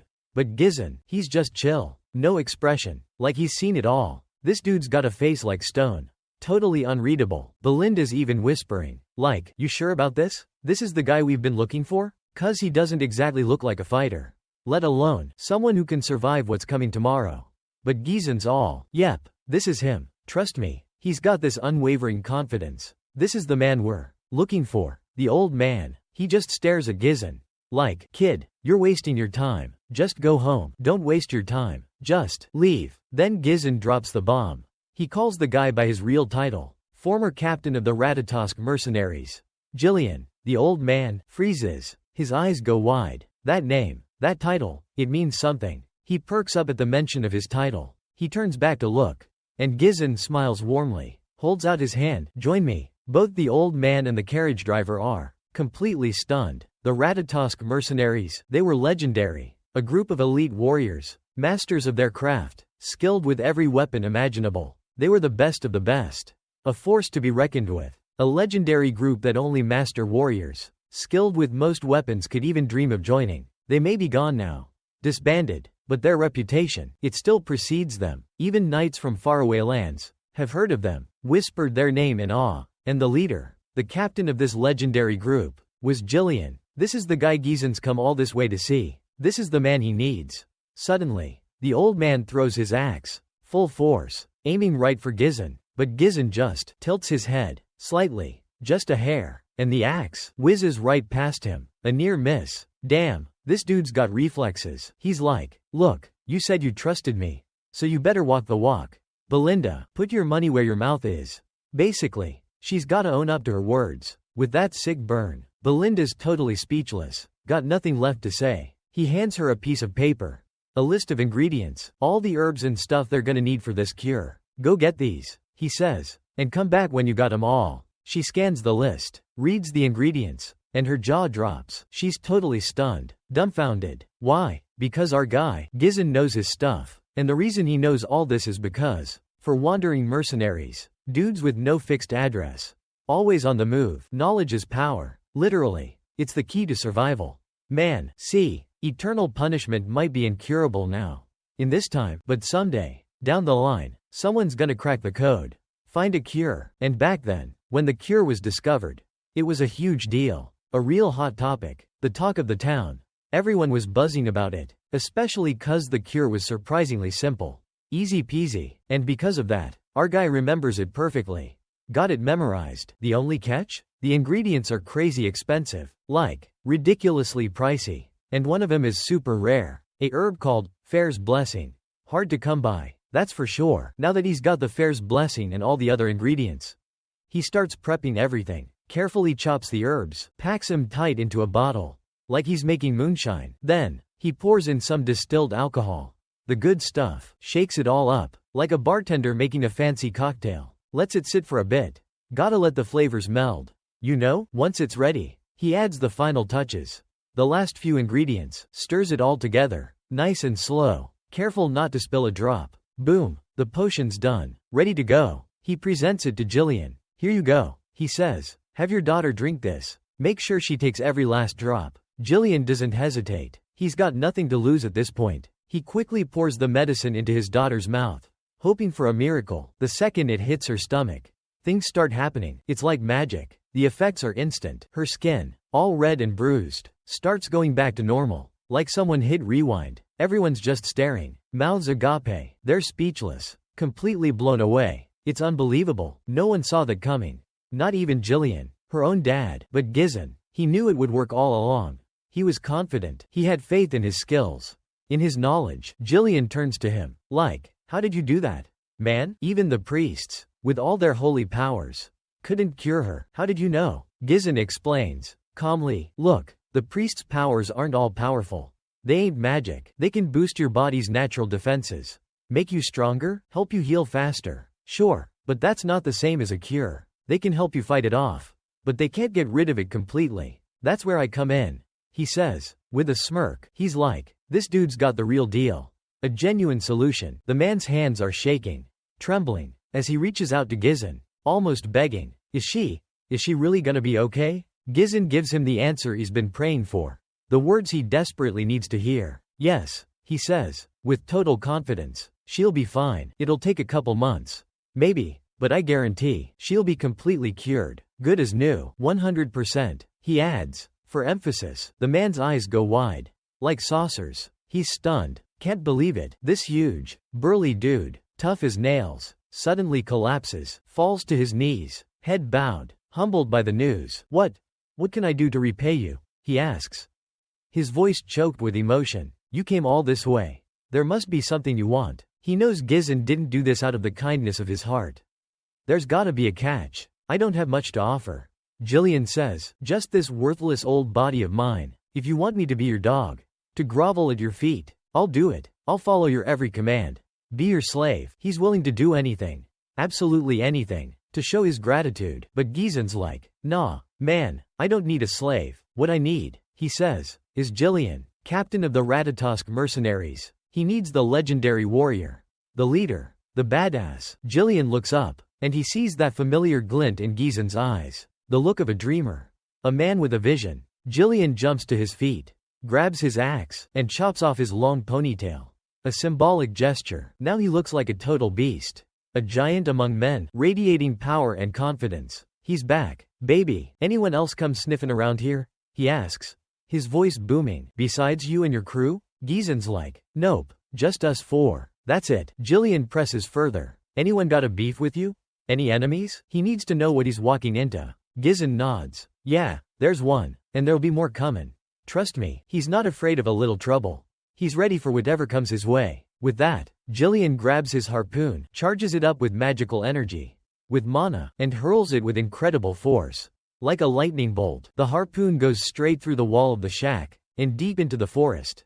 Disappears into the trees. He starts reeling it back in, pulling the rope tight, and there's something on the end. Caught on the barbs. It's a man. Jillian yanks him in, pulls him closer, grabs him with one giant hand. His grip like iron. Who sent you? He roars. His voice like thunder, but the spy's more curious than scared. How did you even know I was out there? Jillian turns to Gizen. What do you want to do with this chump? He's leaving the decision up to him. It's his call. Gizen's like, I already know who sent him, but let's play a little game. Shall we? Gizen's thinking, man, I really didn't want to stain my blade today, but looks like I ain't got much choice. He's resigned to it. Just as he's about to draw his sword, Jillian stops him. Hold up, he says. I got this. He's gonna take care of the intruder himself. Don't you worry about it. He assures Gizen. Consider it done. Jillian tightens his grip, his massive hand squeezing the life out of the spy. The dude screams, a blood-curdling shriek that echoes through the trees. Once it's over, once the deed is done, Jillian bows his head respectfully to Gizen, his new master. Meanwhile, Belinda's totally freaked out, looking green around the gills. She's disturbed, shaken to her core, by how easily Jillian just killed that guy. No hesitation, no remorse. It was brutal. She's thinking, why would Gizen recruit someone so savage? This dude's a straight-up monster. Jillian, on the other hand, is all in. He kneels before Gizen and pledges his loyalty, his undying devotion. My life is yours, he declares. From this moment forward, Gizen just smiles, a confident, knowing smile. He's pleased. He's got his man. He's ready to get to work. Cut to a lonely shack, out in the middle of nowhere, surrounded by swamp, murky water and gnarled trees. Creepy vibes. Inside, there's a bunch of shady characters, wildcat traffickers, and they're freaking out, totally confused. The recon team's been wiped out. Someone reports, they're all dead. The boss man steps in, tries to calm everyone down. Chill out, people, he yells. This dude's Virgo, the captain. He's in charge. Let's not jump to conclusions, he says, trying to maintain order. According to BF's intel, he starts, Gizen shouldn't have even found them, let alone killed them. Something's not right, he mutters, scratching his head. Were our guys incompetent? Or was the intel bogus? He's trying to figure out what went wrong. Then, the messenger drops another bombshell. Jillian's joined Gizen's group. Virgo loses it. He grabs the messenger by the throat, his face contorted with rage. What? Are you sure about that? He demands. The poor guy can barely squeak out a response. Yes, sir, I saw it with my own eyes. Virgo's stunned, but also intrigued. He's like, Jillian? Back in action? After all this time? He never thought he'd see the day. Turns out, Virgo knew Jillian back in the day. They were both part of the Ratatosk mercenaries. Small world. Huh? Back to our heroes. Riding in a carriage, with Jillian at the reins. Driving like a madman. Inside, Belinda's practically suffocating. There's so much weaponry crammed in there. It's insane. Did you really need to bring the whole armory? Jillian? She asks, gasping for air. She's not impressed. It's like a mobile weapons depot in here. Couldn't he have, just brought a single sword or maybe two? She's trippin', thinking, is this dude some kinda arms dealer or something? She's got a whole movie playing in her head. Meanwhile, in the other carriage, Fergus and Ricardo are holding it down, playing rearguard, making sure nobody's creeping up on him. They're keeping a watchful eye from behind. Making sure the coast is clear. Meanwhile, our boy Gizen's trying to, reason with Belinda, reminding her that Jillian's gonna put those weapons to good use. For sure, he's all, look, Jillian's gonna wreck shop with these things. So chill, you gotta just deal with it for now. Alright? The main thing, the big kahuna, is getting out of this crazy rift. This messed up dimension, in one piece. Gotta bounce out of this place safely. No drama. That's the priority. Then, the lady starts talking about that sneaky spy they nabbed. She's all like, I'm betting my bottom dollar Amelia sent that snitch. She's totally convinced. No doubt in her mind. And get this, she's super worried cuz that mask the spy was rockin'. That creepy thing? It's like a dead giveaway, a symbol used by those shady wildcat traffickers. They're a seriously heavy-hitting guild enrolled. A real powerhouse. They're into all sorts of shady dealings, smuggling, assassinations, drugs, human trafficking, you name it. They do it. The real bottom feeders. Man, total scum of the earth. They do all the dirty work nobody else wants. They got a bunch of ex-mercenaries in their ranks. Real hardcore dudes. Makes them a real shadowy organization. A force to be reckoned with. They're packing serious heat. Gizen's mind is blown. He's like, whoa, how does Belinda know all this stuff? Especially since she's practically glued to the castle. Never leaves. She just shrugs and says she heard a bunch of rumors before she started working there. Word on the street. She says, you know how it is. She's playing it cool. Anyway, she tells him straight up. These guys are relentless. Like a dog with a bone, so you better watch your back. She's genuinely concerned. Gizen's kinda touched. You know? He sees she actually cares. He's thinking, wow, she's really looking out for me. But he plays it tough. He tells her, don't sweat it. I got this. We got Jillian with us now. We're practically invincible. He's trying to reassure her. I'll be fine. He gives her a confident grin. No worries. Suddenly, bam, the ground starts shaking like crazy. Out of nowhere, these two assassins pop up. Like daisies, they're on their tail, tailing their carriage from both sides. Like a bad dream, they're coming at them fast and furious. Next thing you know, they spring out of the sand like freaking Jack in the boxes, going straight for Jillian. But Jillian, man, this dude's a legend. This absolute gigachad grabs a sword in one hand, an axe in the other, and he's like, bring it on. He blocks both attacks at the same time. Like it's nothing. Not only that, but he twists his weapons with lightning speed. And those assassins' arms? Gone. Just like that. Ripped right off. It's brutal. Then, in one smooth move, Jillian slices through both of them like butter. They're toast. Suddenly, more of these goons show up, triggering some crazy traps. Giant freaking logs start falling from the sky. It's like a scene from a disaster movie. But before they can get crushed, before they can get squashed like bugs, Jillian snatches the reins. He yanks him back hard. Like, whoa there, Nelly. And those horses slam on the brakes so fast. It's like they hit a brick wall. In a split second, the whole place is swarming with these creepy-looking assassins. They're giving off major serial killer vibes. And they got weapons, like, literally embedded in their hands. It's messed up. That's when this dude, Virgo, starts talking smack about Jillian, calling him out as the ex-captain of the Ratatosk mercenaries. He's all like, you're a coward. Man, you bailed on your whole crew, just 'cause of your daughter? He's laying into him hard. Jillian's not having it. He's just staring this dude down. Like, who the heck is this clown? He's got zero time for this guy's BS. Virgo keeps running his mouth. Though, after you ditched us, he says, I had to live a life I never wanted. He's trying to guilt-trip Jillian. Big time. Don't act all innocent. He sneers, like you don't even remember me. He's trying to get a rise out of him. And honestly, it seems like Jillian legit doesn't recognize this creep. He's looking at him like he's seen a ghost. Virgo's convinced he's faking it. Though, he thinks Jillian's just playing dumb. Oh, I'll make you remember. He thinks, and he gives his goons the signal to attack. Gizen's like, yo, should I jump in? He's ready to throw down. But Virgo's all, nah, it's cool. These clowns want to dance with Jillian?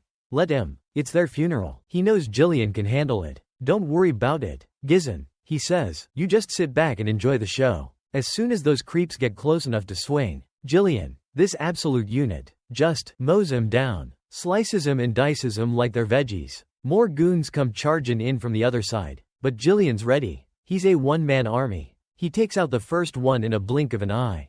The second one tries to get fancy, but Jillian rips his hands off. 2. It's a bloodbath. Virgo's watching all this, and he's not even surprised. He was captain for a reason. He thinks, this dude's a monster. He realizes going head-to-head with Jillian is a bad idea. So he tells his guys to split up and try to flank him. 2 groups. He orders, surround him, but Jillian's too quick. He jumps on his horse, axe in hand, and he's like a whirlwind of death. One swing, and a whole bunch of guys go down. He's not letting anyone get close. It's a massacre. These guys realize they can't touch him, so they decide to go after his horse instead. Take out the horse. They yell, but they don't stand a chance. Jillian's swinging that axe like a freaking blender, turning these dudes into chunky salsa. It's a total bloodbath. The ground's painted red. It's a mess. Finally, Virgo himself jumps into the fray. Like, alright, "Old man, let's dance." But Jillian's got him figured out. He throws up his shield.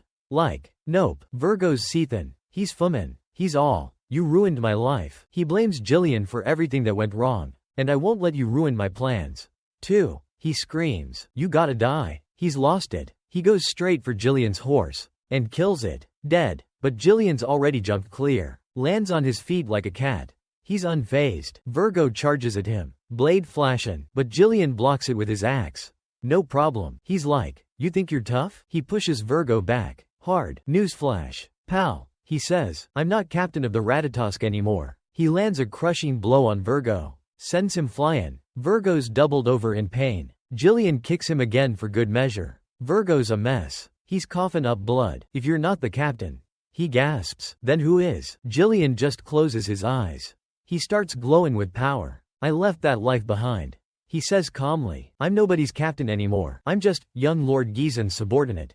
Mic drop. Virgo's completely stunned. He's speechless. He snaps and charges again, screaming like a maniac. He can't believe Jillian's so calm. After destroying everything he worked for, they clash again. Swords clanging, sparks flying. They're both giving it their all, but Virgo's the one who's losing it. He's fueled by rage, and it's not enough. "The company fell apart after you left." He yells. He's still blaming Jillian for everything. "I lost everything because of you. I had to scrape by just to survive." He's pouring his heart out, but Jillian doesn't even flinch. He just keeps attacking. Relentless. Merciless. Strike after strike after strike. Virgo's barely holding on. Finally, Virgo gets a lucky shot. Kicks Jillian's shield away. "I was willing to give up everything," he shouts. "My whole life. To make the Ratatosk, the greatest mercenaries in history. You threw it all away." Virgo screams. "For what? To be some spoiled noble's errand boy?" He's disgusted. "I don't know if I can ever forgive you," he says, shaking his head. He whips out his ninja daggers, deadly little things,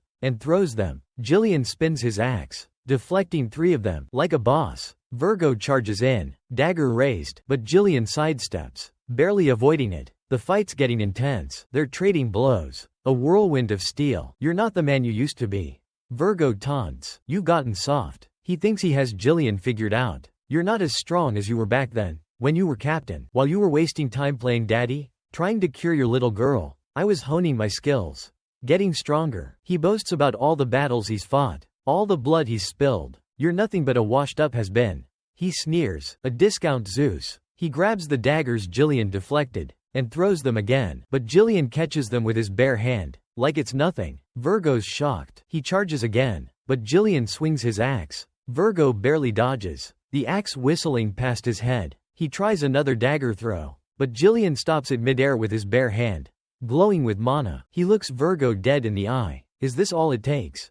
he asks, his voice low and dangerous. "To make you seek revenge?" Virgo's taken aback. He's speechless. He realizes Jillian's been holding back this whole time. He sees the mana flowing around Jillian's hand, and he knows he's in trouble. Before he can react, Jillian's axe connects, sending him flying into a tree. Jillian walks over to him, axe dripping. "Why didn't you come for me sooner?" he asks calmly. "If you wanted revenge so badly?" Virgo groans, spitting out blood. "I went to your old home," he says, wiping his mouth. "But you weren't there. Just some pathetic old man, too weak to even bother killing." He spits on the ground. The thought of the legendary captain reduced to that broke him. Jillian looks at him, a flicker of sadness in his eyes. He sees the broken warrior beneath the rage, and he understands. He knows what it's like to lose everything. He tosses Virgo his sword. Like, "Here, let's do this right." He draws his own second blade. "I may be bound to another's will now, but you deserve respect." He's acknowledging Virgo's past. "For you," he says, "I'll fight like I used to. As your captain, one last time." He's giving Virgo the ultimate honor. A warrior's death. Virgo's eyes light up. It's like a dream come true.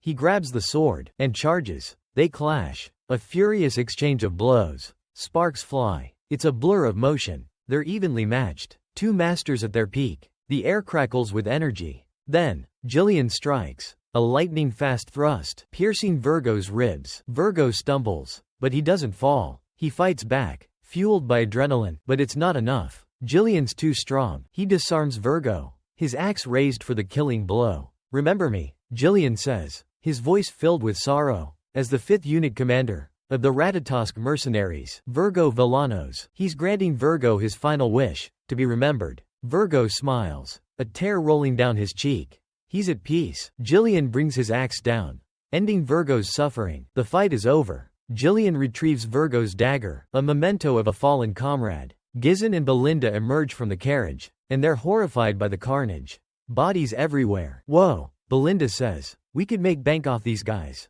She's thinking practically. Jillian bows his head. My apologies for the delay.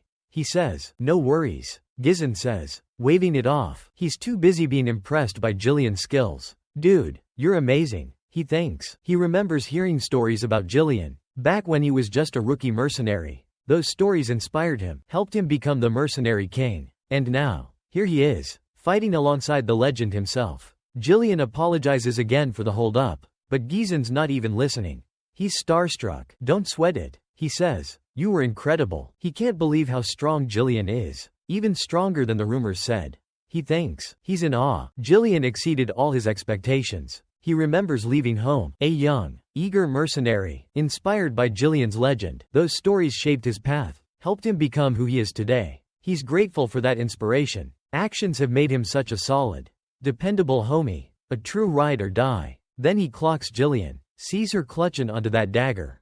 The same one Virgo was rockin'. So, he throws the question out to the big fella. Asks him straight up, yo, you know this chick? Jillian jumps in quick, doesn't miss a beat. Confirms, yeah, we're tight. Jillian jumps in real quick. Ain't no hesitation. Yeah, I know him. For real, this ain't just some random dude.